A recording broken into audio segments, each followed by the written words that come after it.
കല്ലും മണ്ണും കവർന്നെടുത്ത ഭൂമിയിൽ കണ്ണീരുണങ്ങാത്ത മനുഷ്യർക്കിടയിലേക്ക് പ്രധാനമന്ത്രി എത്തി. മുഖ്യമന്ത്രിയും കേന്ദ്രമന്ത്രി സുരേഷ് ഗോപിയും ഗവർണറും ഒപ്പമെത്തി. വിണ്ടുകീറിയ മണ്ണിനെ കണ്ടു, മനുഷ്യനെ ചേർത്തു പിടിച്ചു. ഒറ്റയ്ക്കാകില്ല, ഒപ്പമുണ്ടാകുമെന്ന് പ്രഖ്യാപിച്ചു. പണത്തിന്റെ കുറവ് പുനരധിവാസത്തെ ബാധിക്കില്ല എന്ന് ഉറപ്പു പറഞ്ഞു. മനസ്സറിഞ്ഞോ മോദി? കേന്ദ്രം കൂടെയുണ്ടാകുമോ? കേരളത്തിനായി പ്രത്യേക പാക്കേജ് ഉണ്ടാകുമോ? അഭിപ്രായ വ്യത്യാസങ്ങൾ വിലങ്ങുതടിയാകുമോ? ഈ ചോദ്യങ്ങളാണ് സൂപ്പർ പ്രൈം ടൈം ഇന്ന് വിശദമായ ചർച്ചയ്ക്ക് മുന്നോട്ട് വെക്കുന്നത്. നമ്മളോടൊപ്പം അതിഥികൾ ചേരും. അഡ്വക്കേറ്റ് കെ അനിൽകുമാർ CPM-ൽ നിന്ന്, അഡ്വക്കേറ്റ് VP ശ്രീപത്മനാഭൻ BJP-യിൽ നിന്ന്, ശ്രീ റിജിൽ മാക്കുറ്റി കോൺഗ്രസിൽ നിന്ന്. ഇന്ന് പ്രധാനമന്ത്രി 9 പേരെയാണ് ദുരിതബാധിതരുടെ പ്രതിനിധികളായി നേരിട്ട് കണ്ടത്. അതിൽ കുഞ്ഞുമക്കളുണ്ട്, നമുക്കറിയാം, മുഹമ്മദ് ഹാനിയുണ്ട്, അങ്ങനെ എല്ലാം നഷ്ടപ്പെട്ട മനുഷ്യരുണ്ട്. അവരെയൊക്കെ ചേർത്ത് പിടിച്ചും തലയിൽ കൈവച്ചുമൊക്കെയാണ് പ്രധാനമന്ത്രി കടന്നുപോയത്. സുധാകരൻ എന്ന ഒരാൾ, ഈ 9 പേരിൽ ഒരാൾ നമ്മളോടൊപ്പം ചേരുന്നുണ്ട്. മന്ത്രി മുഹമ്മദ് റിയാസ് 10 മിനിറ്റോളം നമ്മളോടൊപ്പം ഉണ്ടാകും. വിശദമായ ചർച്ചയിലേക്ക് നമുക്ക് വരാം. അഡ്വക്കേറ്റ് VP ശ്രീപത്മനാഭൻ, പ്രധാനമന്ത്രിയുടെ വരവിനെ, അദ്ദേഹം ഇന്ന് വയനാട്ടിൽ നടത്തിയ സന്ദർശനത്തെ, തുടർന്നുള്ള അദ്ദേഹത്തിന്റെ പ്രഖ്യാപനത്തെ ഒക്കെ ഒറ്റയ്ക്കാക്കില്ല. കേരളത്തെ ദുരന്തത്തിന്റെ മുൻപിൽ ഒറ്റയ്ക്കാക്കില്ല. പണത്തിനുള്ള ഒരു കുറവും ഉണ്ടാകില്ല. കേരളം ആവശ്യപ്പെടുന്നതിനനുസരിച്ച് പുനരധിവാസത്തിന് ഉതകുന്ന തുക അനുവദിക്കും. ഇങ്ങനെ പല കാര്യങ്ങളിൽ പ്രധാനമന്ത്രി നൽകിയ ഉറപ്പിനെ വലിയ പോസിറ്റീവായിട്ടാണ് നമ്മുടെ മന്ത്രിമാരടക്കം കാണുന്നത്. അത് സംബന്ധിച്ചുള്ള പ്രതികരണമാണ് എല്ലാവരുടെയും ഭാഗത്തു നിന്ന് ഉണ്ടാവുകയും ചെയ്തത്. കേരളം ഒരു പ്രത്യേക പാക്കേജ് വേണം, ഏതാണ്ട് 2000 കോടി രൂപയുടെ ഒരു പ്രത്യേക പാക്കേജ് വേണം എന്നതടക്കമുള്ള ആവശ്യങ്ങൾ, വിദ്യാർത്ഥികളുടെ വിദ്യാഭ്യാസവുമായി ബന്ധപ്പെട്ട പ്രത്യേക പാക്കേജ് വേണം എന്നതടക്കമുള്ള ആവശ്യങ്ങളെല്ലാം മുന്നോട്ട് വെച്ചിട്ടുണ്ട്. എന്തായിരിക്കും കേന്ദ്ര സമീപനം? എന്താണ് പ്രതീക്ഷിക്കേണ്ടത്?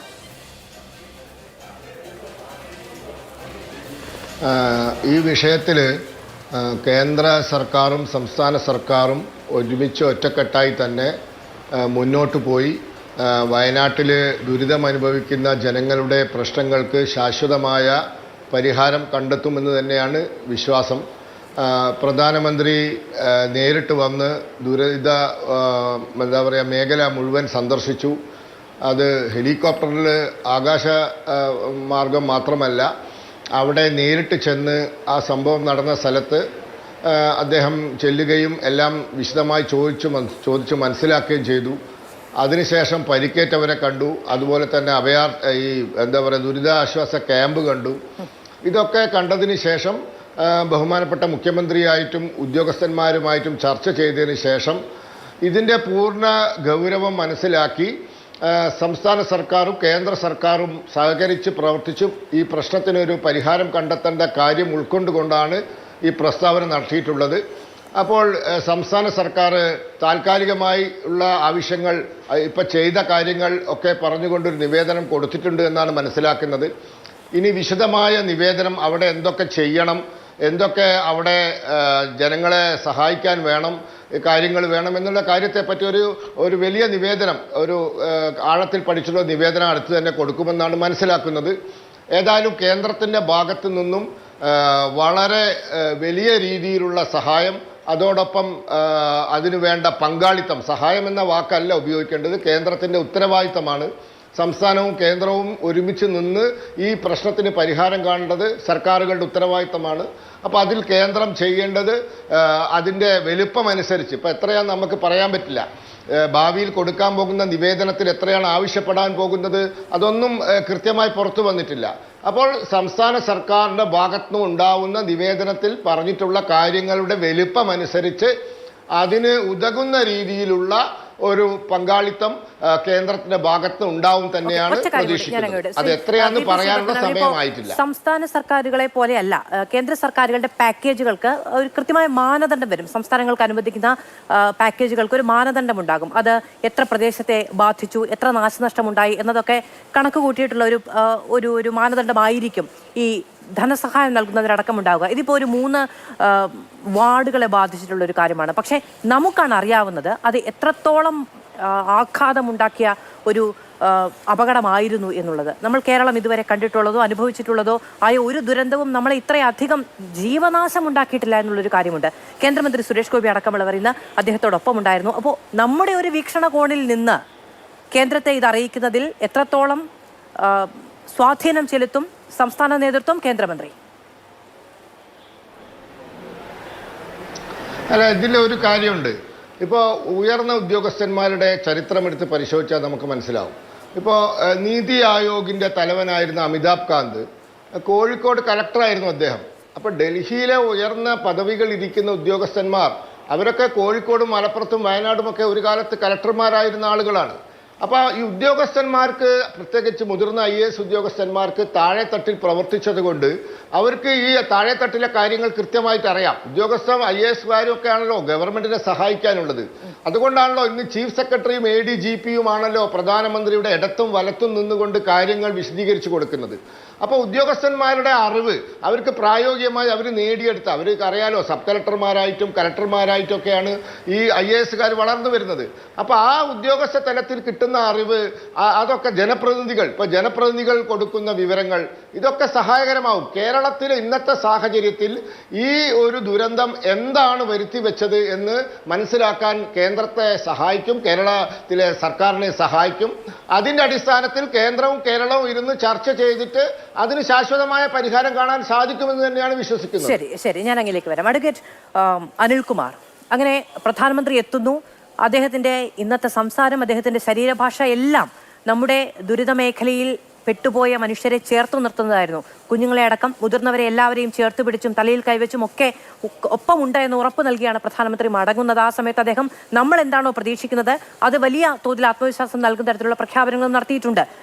ഈ പറയുന്നത് പോലെ അതിതീവ്ര ദുരന്തം അല്ലെങ്കിൽ ദേശീയ ദുരന്തം എന്ന തരത്തിലൊരു പ്രഖ്യാപനം വന്നിട്ടില്ലെങ്കിലും അതിന് ഇനിയും ഫോർമാലിറ്റീസ് ഉണ്ട് എന്നാണ് നമുക്ക് മനസ്സിലാക്കാൻ കഴിയുന്നത്. എന്നിരുന്നാലും നമ്മളോട് ഏറെ ചേർന്ന് നിൽക്കുന്ന ഒരു സമീപനം അദ്ദേഹം നടത്തിയിട്ടുണ്ട്. അങ്ങനെ കേരളത്തിന്റെ മനസ്സു കവർന്ന് മനസ്സറിഞ്ഞ് ഒക്കെയാണോ പ്രധാനമന്ത്രി മടങ്ങുന്നത്?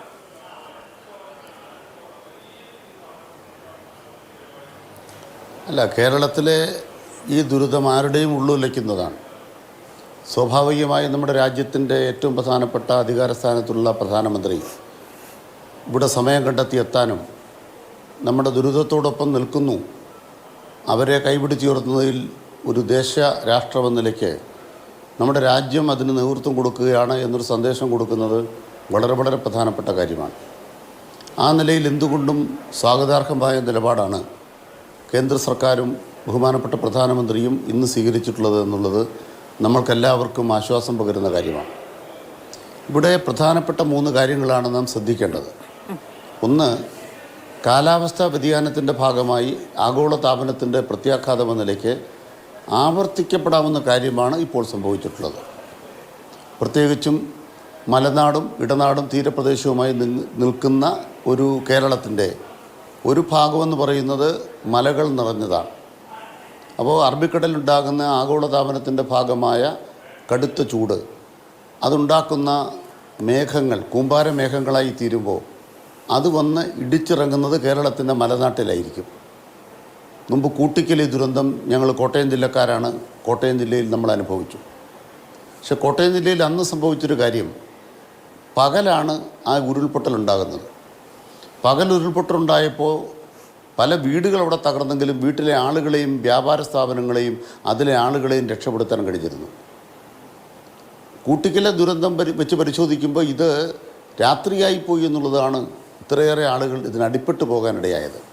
ഇല്ലെങ്കിൽ ജീവനുകളെ രക്ഷിക്കാൻ കഴിയുമായിരുന്നു.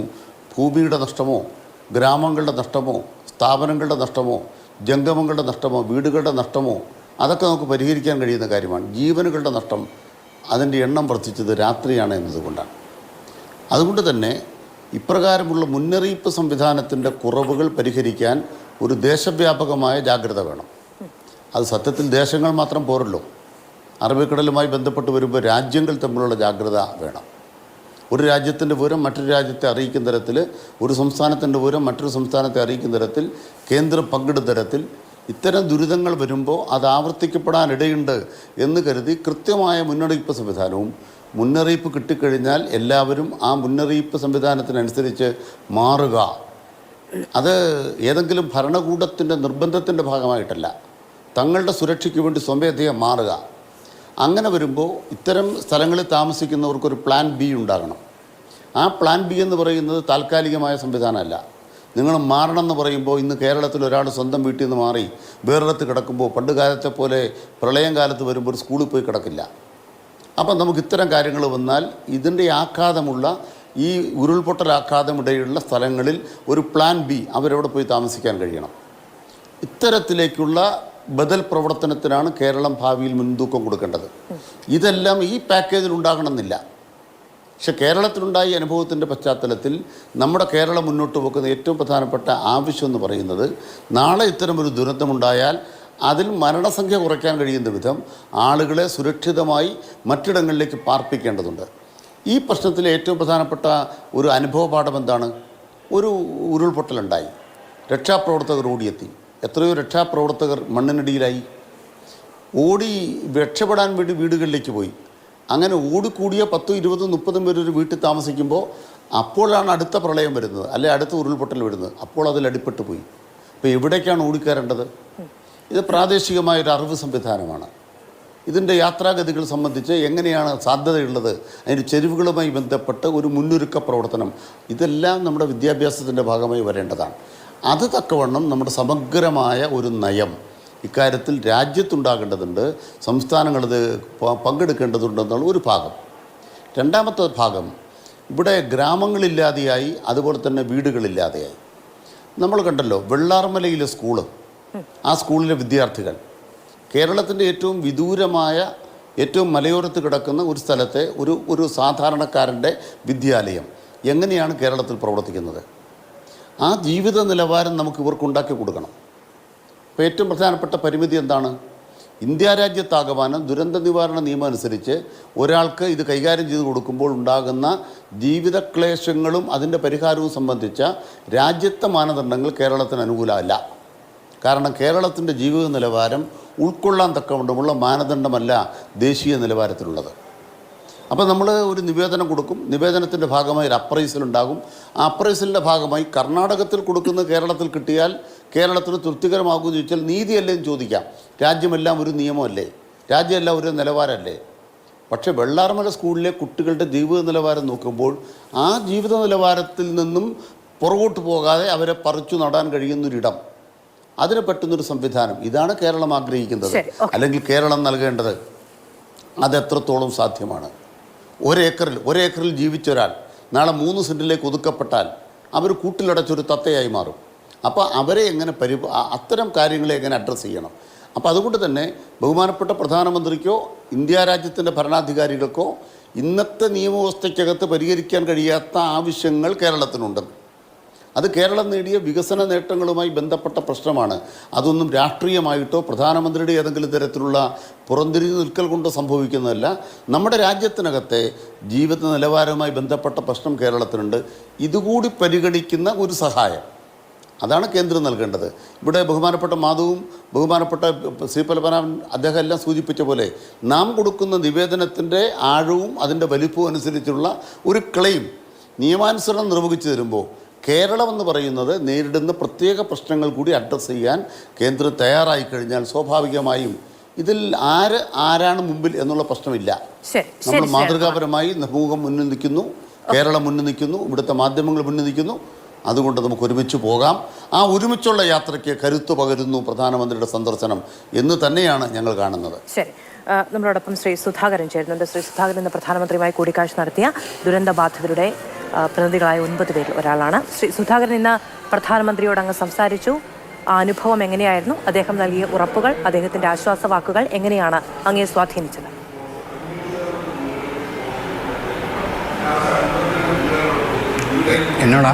അങ്ങയോടാണ്. എന്നോടാണ്. ഹലോ ശ്രീ സുധാകരൻ കേൾക്കാമോ? ഞാൻ അങ്ങയോടാണ് ചോദിച്ചത്. എന്നോടാണ് സംസാരിക്കുന്നത്. കുഴപ്പമൊന്നുമില്ല.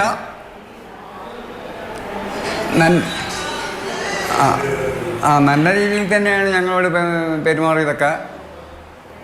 ഞങ്ങൾക്ക് ഇപ്പോൾ കൂടുതലൊന്നും 1 മിനിറ്റൊക്കെ സംസാരിച്ചിട്ടുള്ളൂ. അങ്ങനെ ഞങ്ങൾ തലയിൽ തൊട്ട് ആസ്വദിച്ച് വേണ്ടത് ചെയ്തു തരാം എന്ന് മറ്റുള്ളവർ തർജ്ജമ ചെയ്ത് കൊടുത്തു. ആ ഒരു വാക്ക് തന്നെയാണ് വലിയ വാക്ക് എന്ന് ഞങ്ങൾ വിശ്വസിക്കുന്നു. ഞങ്ങൾ ആ മൊത്തം മുണ്ടക്കൈ, ശൂരന്മല, ആ പ്രദേശം മൊത്തം പോയിരിക്കുകയാണ്. അപ്പോൾ ഞങ്ങൾക്ക് ഇനിയിപ്പോൾ അഥവാ ഞങ്ങളൊക്കെ ക്യാമ്പിൽ കഴിയുന്നവരാണ്.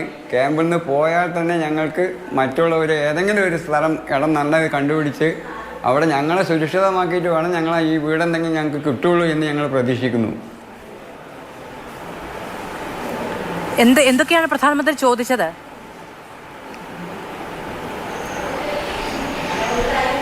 ഇല്ല, അവർ പിന്നെ അങ്ങനെ ചോദിച്ചിട്ടൊന്നുമില്ല. എന്ന് വെച്ചിട്ടുണ്ടെങ്കിൽ അങ്ങനെ നമ്മളോട് പിന്നെ ചോദിച്ചു ഫസ്റ്റിൽ എന്താ നിങ്ങൾ കണ്ടത് എന്ന് പറഞ്ഞു. ഞങ്ങൾ 1:30 മണിയായി രാത്രി. 1:30 മണിക്ക് രാത്രിയാണ് ഇത് ഉരുൾപൊട്ടുന്ന വിവരങ്ങൾ അറിഞ്ഞ് ഞങ്ങൾ ഓടിച്ചെന്ന് അവിടെ ഒരു മാനേജർ മംഗളാപുരി ഇരുന്ന് പിറ്റേ ദിവസം നേരം വെളുക്കുമ്പോഴാണ് ഇതൊക്കെ കാണുന്നത്.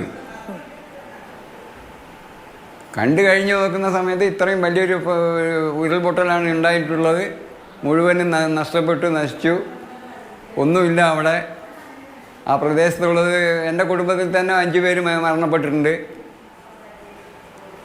അപ്പം അത്തരം കാര്യങ്ങളൊക്കെ സൂചിപ്പിച്ചു. അതെന്നെ കൂടുതലായിട്ടൊന്നും പറഞ്ഞില്ല. നല്ല പ്രതികരണമാണ് മൂപ്പര് നമ്മളെ കൈവൊക്കെ വെച്ചിട്ട് തൊട്ട് നിറയിൽ വെച്ച് തന്നിട്ട് പോയത്.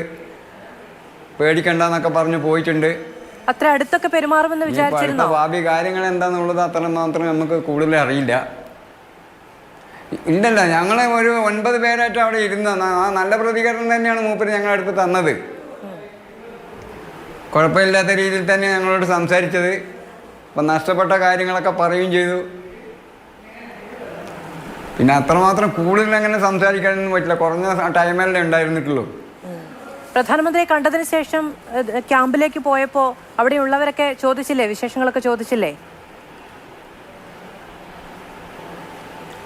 ചോദിച്ചു വിശേഷങ്ങൾ ചോദിച്ചെന്ന് വെച്ചാൽ എന്താ മൂപ്പരെ പ്രതികരണം എന്ന് പറഞ്ഞപ്പോൾ പറഞ്ഞു കൂടുതൽ നമുക്കിപ്പോൾ ഞങ്ങൾക്ക് മൊത്തത്തിലുള്ള ഗ്രാമത്തിനെ പറ്റിയിട്ടേ പറയാൻ കഴിയുള്ളൂ. എൻ്റെ വ്യക്തിപരമായ കുറേ പ്രശ്നങ്ങളുണ്ട്. അതൊന്നും ഇപ്പോൾ മൂപ്പരോട് അവതരിപ്പിക്കാൻ പറ്റില്ലല്ലോ. ഞങ്ങളെന്ന് പറഞ്ഞിട്ടുണ്ടെങ്കിൽ അവിടെ ഇപ്പോൾ അമ്പലമില്ല, പള്ളിയില്ല, സ്കൂളില്ല. പിന്നെ ആ പ്രദേശം മുഴുവനും നശിച്ചു പോയി കിടക്കുകയാണ്. ഞങ്ങൾക്ക് ഇനി അവിടെ പോവുകയാണെങ്കിൽ തന്നെ ഒരു കാരണവശാലും അവിടെ പോയി ജോലി ചെയ്ത് ജീവിക്കാൻ ഒരിക്കലും പറ്റൂല. ആ ഒരു അവസ്ഥയാണുള്ളത്. ശ്രീ സുധാകരൻ എന്ത് ജോലിയാണ് ചെയ്തിരുന്നത്? ഞാൻ തൊഴിലുറപ്പാണ്. ഞാൻ ഗ്രാമീണ തൊഴിലുറപ്പാണ്. ഭാര്യ HML കമ്പനിയിൽ പെർമനൻ്റാണ്. ഈ കൃഷിസ്ഥലമൊക്കെ പോയത് കൊണ്ട് ഈ തൊഴിലുമായി ബന്ധപ്പെട്ട് പ്രശ്നമുണ്ടാകുമെന്ന് വിചാരിക്കുന്നു അല്ലേ? അങ്ങനല്ല, ഇനിയിപ്പോൾ അവിടെ ആ മേഖലയിൽ ഉണ്ടാവില്ല എന്ന് വിചാരിക്കുന്നു. പിന്നെ ഞാനെന്ന് പറഞ്ഞിട്ടുണ്ടെങ്കിൽ കുറച്ച് ഒരു 10-11 ലക്ഷം രൂപ ലോൺ എടുത്തിട്ടാണ് വീട് വെച്ചത്. ആ വീടിന് ഓണം കഴിഞ്ഞ് കൂടാന്നുള്ള ധാരണയിലാണ് ഉണ്ടായിരുന്നത്. അതിൻ്റെ സകല പണിയൊക്കെ കഴിഞ്ഞ് അത് മുഴുവനും മണ്ണിൻ്റെ ഉള്ളിലാണ് കിടക്കുന്നത്. പിന്നെ കുടുംബത്തിൽ തന്നെ ഒരു 5 പേര് മരണപ്പെട്ടു. പെങ്ങളെ മോനും അവൻ്റെ ഭാര്യയും അവൻ്റെ മോനും ഒന്ന്, പിന്നെ രണ്ടാമത്തെ ഒരു പെങ്ങളെ ഭർത്താവും മകനും. അങ്ങനെ ഞങ്ങളുടെ കുടുംബത്തിൽ തന്നെ ഒരു 5 മരണം ഉണ്ടായിരുന്നു. ഏത് ബാങ്കിൽ നിന്നാണ് അതിൻ്റെയൊക്കെ വേദന. പിന്നെ അതിൻ്റെ ശേഷം അങ്ങോട്ട് പോയി നോക്കിയിട്ടൊന്നുമില്ല. ഏത് ബാങ്കിൽ നിന്നാണ് ലോൺ എടുത്തത്? ഞാൻ 2-3 ബാങ്കിൽ നിന്നുണ്ട്. കേരള ബാങ്കിൽ നിന്നുണ്ട്, ഗ്രാമീണ ബാങ്കിൽ നിന്നുണ്ട്, പിന്നെ ഭാര്യൻ്റെ ഈ കുടുംബശ്രീ ലോണുണ്ട്. അതൊക്കെ ഇപ്പോൾ കിട്ടിയിട്ട് കുറച്ചേ ആയിട്ടുള്ളൂ. ഞാനിപ്പോൾ അപ്പോൾ ഒരുവിധപ്പെട്ട പണി മുഴുവനും കഴിഞ്ഞ് ഇനിയിപ്പോൾ ഓണത്തിന് കൂടാ എന്നുള്ളൊരു ധാരണയിൽ നിന്നതാ. ശരി, ഈ വായ്പകൾ അടക്കമുള്ള കാര്യങ്ങളിലൊക്കെ ഉദാരമായ സമീപനം സ്വീകരിക്കാൻ സ്വന്തമായിട്ട് പേഴ്സണലായിട്ട് സർക്കാരൊക്കെ ഒരുങ്ങുന്നുണ്ട്. മാത്രമല്ല ലോണുകൾക്കൊക്കെ ഇൻഷുറൻസ് ഒക്കെ ഉണ്ടെന്നാണ് നമ്മൾ മനസ്സിലാക്കുന്നത്.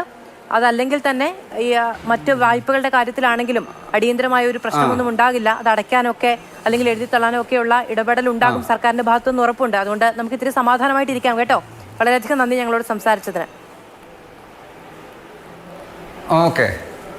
ശ്രീ VP ശ്രീപത്മനാഭൻ, പലതരത്തിലുള്ള പ്രശ്നങ്ങളാണ് ആളുകളുടേത്. അത് അവിടെ വെച്ചാണ് നേരത്തെ ശ്രീ അനിൽകുമാർ പറഞ്ഞതുപോലെ നമുക്ക് ഒരു പെട്ടെന്നൊരു പാക്കേജ് കൊണ്ട് പരിഹരിക്കാൻ കഴിയുന്ന ഒന്നല്ല. അതുപോലും നമ്മളൊരു ആവശ്യമായി മുന്നോട്ട് വെച്ചിട്ടുണ്ട്. എന്നിരുന്നാൽ പോലും ഇപ്പോൾ ശ്രീ സുധാകരൻ്റെ കാര്യം, അദ്ദേഹം വീടെടുത്തു, നമ്മൾ പകരം വീട് നിർമ്മിച്ചു കൊടുക്കുമായിരിക്കും. പക്ഷേ അദ്ദേഹത്തിന് ലോണുണ്ട്. അത് എങ്ങനെ വീട്ടുമെന്നത് സംബന്ധിച്ച് തൊഴിലുറപ്പിന് പോകുന്ന ഒരു തൊഴിലാളിയാണ്. അദ്ദേഹത്തിന് ഇനി ആ ലോൺ അടച്ചു തീർക്കാനുള്ള വരുമാന മാർഗമില്ല എന്ന് അദ്ദേഹം പറയുന്നു. നമുക്ക് പകരം സർക്കാർ മാനദണ്ഡ പ്രകാരമുള്ള ഒരു വീട് നിർമ്മിച്ചു കൊടുക്കാൻ കഴിയും. പക്ഷെ നഷ്ടപ്പെട്ട വീടിന്റെ വായ്പയടക്കമുള്ള കാര്യങ്ങൾ അവിടെ നിൽക്കുന്നുണ്ട്. ഇങ്ങനെ സമഗ്ര മേഖലകളിലും ആളുകൾ അഭിമുഖീകരിക്കുന്ന പല പ്രശ്നങ്ങൾ ഉൾക്കൊണ്ടിട്ടുള്ള ഒരു പാക്കേജ് വേണം നമുക്കുണ്ടാക്കിയെടുക്കാൻ. അതിന് ഉതകുന്ന തരത്തിലുള്ള ഇടപെടൽ വേണ്ടതുണ്ട്.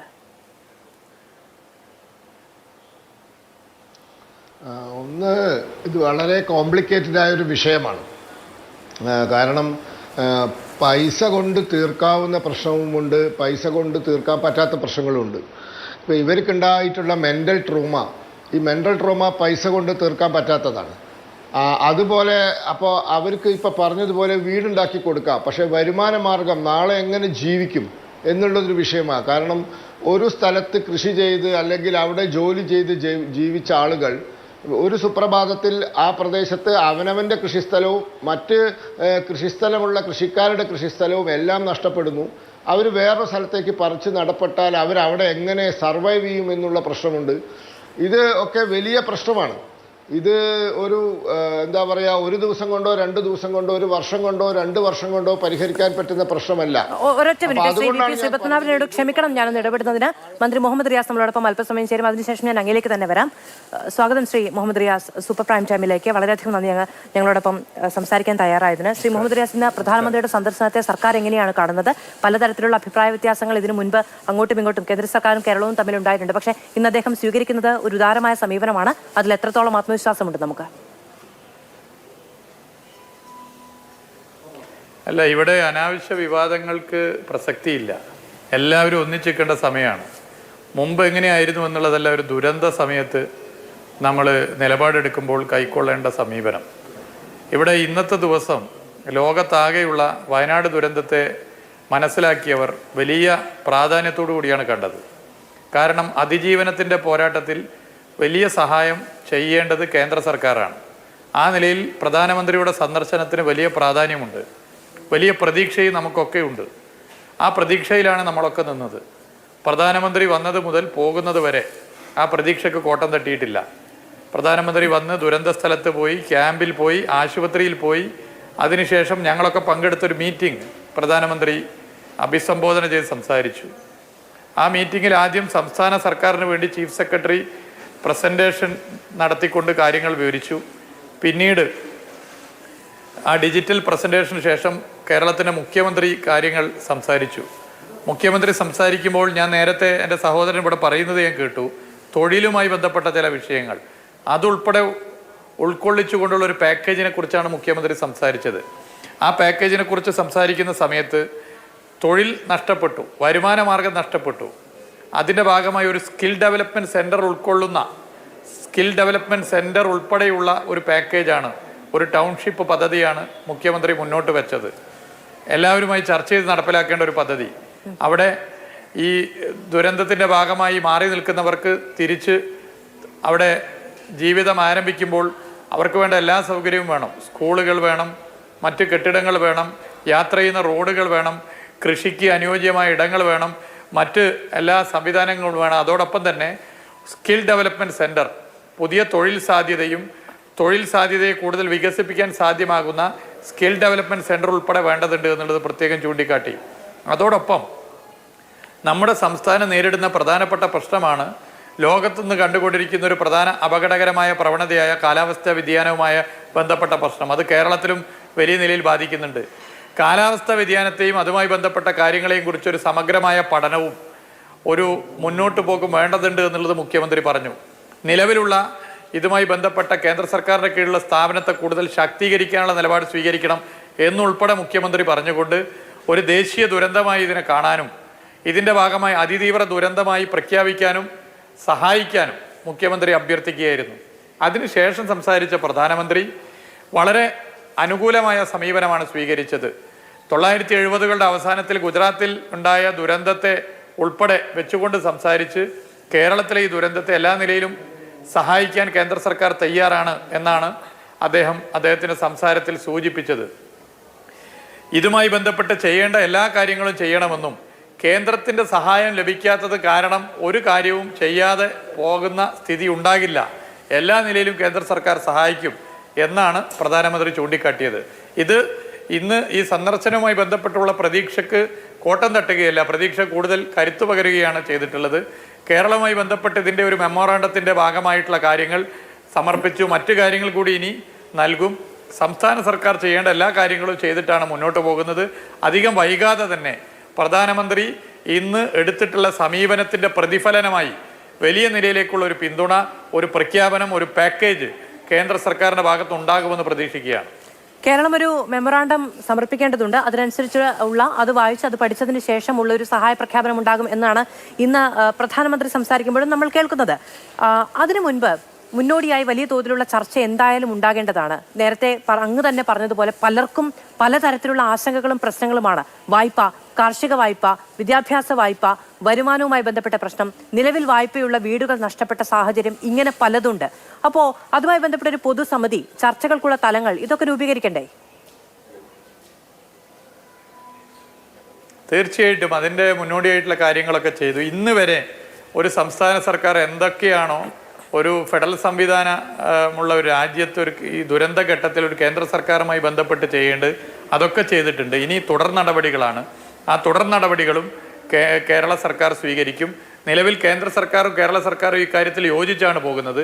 എല്ലാ രാഷ്ട്രീയ പാർട്ടികളും സംസ്ഥാനത്ത് ഒത്തൊരുമിച്ചാണ് നിൽക്കുന്നത്. എല്ലാവരും ഒരുമിക്കണം. എല്ലാ രാഷ്ട്രീയ പാർട്ടികളും കേന്ദ്ര സർക്കാരും സംസ്ഥാന സർക്കാരും സംഘടനകളും വ്യക്തികളും ഗ്രൂപ്പുകളും സ്ഥാപനങ്ങളും എല്ലാവരും ഒത്തൊരുമിച്ച് നിൽക്കണം. ആ ഒത്തൊരുമിച്ച് നിന്നുകൊണ്ട് നമുക്ക് അതിജീവനം എത്രയും വേഗത്തിൽ നടപ്പിലാക്കാൻ സാധിക്കും. ശ്രീ മുഹമ്മദ് റിയാസ്, ഇപ്പോൾ ഇന്ന് പ്രധാനമന്ത്രി വന്ന് അവിടെ സന്ദർശനം നടത്തി. മുഖ്യമന്ത്രിയും കേന്ദ്രമന്ത്രി സുരേഷ് ഗോപിയും ഗവർണറും എല്ലാവരും ഉണ്ടായിരുന്നു. ആ മേഖലയിൽ പ്രധാനമന്ത്രി നടത്തിയ സന്ദർശനത്തിൽ അദ്ദേഹത്തിന് സാധാരണഗതിയിൽ ഒരു റിപ്പോർട്ടോ അല്ലെങ്കിൽ ഒരു മെമ്മറാണ്ടത്തിനോ അപ്പുറത്ത് അവിടെ സംഭവിച്ചത് എന്താണ് എന്ന് സംബന്ധിച്ച് കൃത്യമായൊരു ധാരണ ഉണ്ടാക്കാൻ സാധിച്ചിട്ടുണ്ട് എന്നൊരു ആത്മവിശ്വാസം സർക്കാരിനുണ്ടോ? തീർച്ചയായിട്ടും ഉണ്ട്. പ്രധാനമന്ത്രിയുടെ വാക്കുകളിൽ അത് നമുക്ക് കേൾക്കാനും സാധിക്കുമായിരുന്നു. ഇന്നലെ വന്ന കേന്ദ്ര സംഘവും L3 അതീവ ദുരന്തമായി ഇതിനെ കാണണമെന്നുള്ള നിലപാട് സ്വീകരിക്കുമെന്ന് പറഞ്ഞിരുന്നു. അതും പ്രധാനമന്ത്രി അറിയിച്ചിട്ടുണ്ട്. നേരത്തെ ഇവിടെ വന്ന കേന്ദ്രമന്ത്രിമാരും അതേ ഗൗരവത്തിൽ കാര്യങ്ങൾ അറിയിച്ചിട്ടുണ്ട്. ഇതൊക്കെ ബോധ്യപ്പെട്ടിട്ടാണ് പ്രധാനമന്ത്രി ഇവിടേക്ക് വരുന്നത്. പ്രധാനമന്ത്രിക്ക് നേരിട്ട് കാര്യങ്ങൾ ബോധ്യമായി എന്നുള്ളത് അദ്ദേഹത്തിൻ്റെ വാക്കുകളിൽ പ്രകടമായിരുന്നു. അതുകൊണ്ട് തന്നെ പ്രധാനമന്ത്രിയുടെ വാക്കുകളുടെ പ്രതിഫലനമായി എത്രയും വേഗത്തിൽ കേന്ദ്ര സർക്കാർ ഇതിൽ നിലപാട് സ്വീകരിച്ച് കേരളത്തിലെ ജനതയ്ക്ക് ഒരു കൈത്താങ്ങായി മാറുമെന്ന് നമുക്ക് ഉറച്ചു വിശ്വസിക്കാം. ഈ എത്ര സമയത്തിനുള്ളിൽ എന്നത് സംബന്ധിച്ച് പ്രധാനമന്ത്രി എന്തെങ്കിലും തരത്തിലുള്ള കമ്മ്യൂണിക്കേഷൻ സംസ്ഥാന സർക്കാർ നൽകിയിട്ടുണ്ടോ? കാരണം നമുക്ക് പുനരധിവാസ പ്രവർത്തനങ്ങൾ അധികം താമസിയാതെ തന്നെ ആരംഭിക്കേണ്ടതുണ്ടല്ലോ. അധികം വൈകാതെ തന്നെ അതിൽ നിലപാട് സ്വീകരിക്കുമെന്നാണ് പ്രതീക്ഷിക്കുന്നത്. പുനരധിവാസത്തിൻ്റെ സമയപരിധിയും അതിൻ്റെ മറ്റു കാര്യങ്ങളൊക്കെ ചൂണ്ടിക്കാട്ടിയിരുന്നു. അത് പ്രധാനമന്ത്രിക്കും ബോധ്യപ്പെട്ട കാര്യമാണ്. അതുകൊണ്ട് അധികം വൈകാതെ തന്നെ അതിൽ നിലപാട് സ്വീകരിക്കുമെന്ന് നമുക്ക് പ്രതീക്ഷിക്കാം. വളരെയധികം നന്ദി ശ്രീ മുഹമ്മദ് റിയാസ് നമ്മളോട് സംസാരിച്ചതിന്. തിരക്ക് പിടിച്ച അങ്ങ് പറയൂ, അങ്ങ് പൂർത്തിയാക്കൂ. ശരി, വളരെയധികം നന്ദി. എന്തായാലും ഇന്ന് വളരെ പോസിറ്റീവായിട്ടുള്ള കാര്യങ്ങളാണ് നമ്മൾ കേരളത്തെ സംബന്ധിച്ച്, വയനാടിനെ സംബന്ധിച്ചൊക്കെ ഉണ്ടായത്. പ്രധാനമന്ത്രിയുടെ സന്ദർശനം, അദ്ദേഹം നേരിട്ട് അവിടെ യാത്ര നടത്തി ദുരന്തബാധിതരോട് സംസാരിച്ച് ആ ദുരന്തത്തിന്റെ തീവ്രത മനസ്സിലാക്കി, കുഞ്ഞുങ്ങളെ അടക്കം ചേർത്ത് പിടിച്ചു. അവലോകന യോഗത്തിൽ സംസ്ഥാന സർക്കാരിനടക്കം വലിയ ആത്മവിശ്വാസവുമാണ് ഉള്ളത്. ശ്രീ VP ശ്രീപത്മനാഭൻ, ഞാൻ അങ്ങയുടെ സമയത്തിൽ ഇടപെട്ടുകൊണ്ടാണ് ഞാൻ മന്ത്രി മുഹമ്മദ് റിയാസിലേക്ക് പോയത്. ശ്രീപത്മനാഭൻ, നമ്മൾ നേരത്തെ പറഞ്ഞത്, ഇപ്പോൾ മന്ത്രി മുഹമ്മദ് റിയാസും ഒക്കെ പറഞ്ഞത്, ഒരു വിപുലമായ സമിതി രൂപീകരിച്ച് ചർച്ച ചെയ്ത് ഓരോ ആളുകളുടെയും വ്യക്തിപരമായ സാഹചര്യത്തെ കൂടി ഉൾക്കൊള്ളുന്ന തരത്തിലുള്ള ഒരു പാക്കേജും പുനരധിവാസവുമാണ്. കഴിഞ്ഞ ദിവസം മന്ത്രി കെ രാജനുമായി സംസാരിക്കുന്ന സമയത്ത് അദ്ദേഹം പറഞ്ഞത് പുനരധിവാസം എന്ന് പറഞ്ഞാൽ താമസിക്കാൻ വീടുണ്ടാക്കി കൊടുക്കുകയല്ല എന്നുള്ളതാണ്. നേരത്തെ അഡ്വക്കേറ്റ് അനിൽകുമാർ പറഞ്ഞതിൻ്റെയും സത്ത അതാണ്. നമുക്ക് നമ്മുടെ ജീവിത യാഥാർത്ഥ്യങ്ങളോട് ചേർന്ന് നിൽക്കുന്ന, നമ്മുടെ മെച്ചപ്പെട്ട സാഹചര്യങ്ങളുമായി ചേർന്ന് നിൽക്കുന്ന ആളുകളുടെ മാനസികാവസ്ഥയെ പോലും അഡ്രസ്സ് ചെയ്യുന്ന തരത്തിലുള്ള ഒരു പുനരധിവാസ പദ്ധതിയാണ് വേണ്ടത്.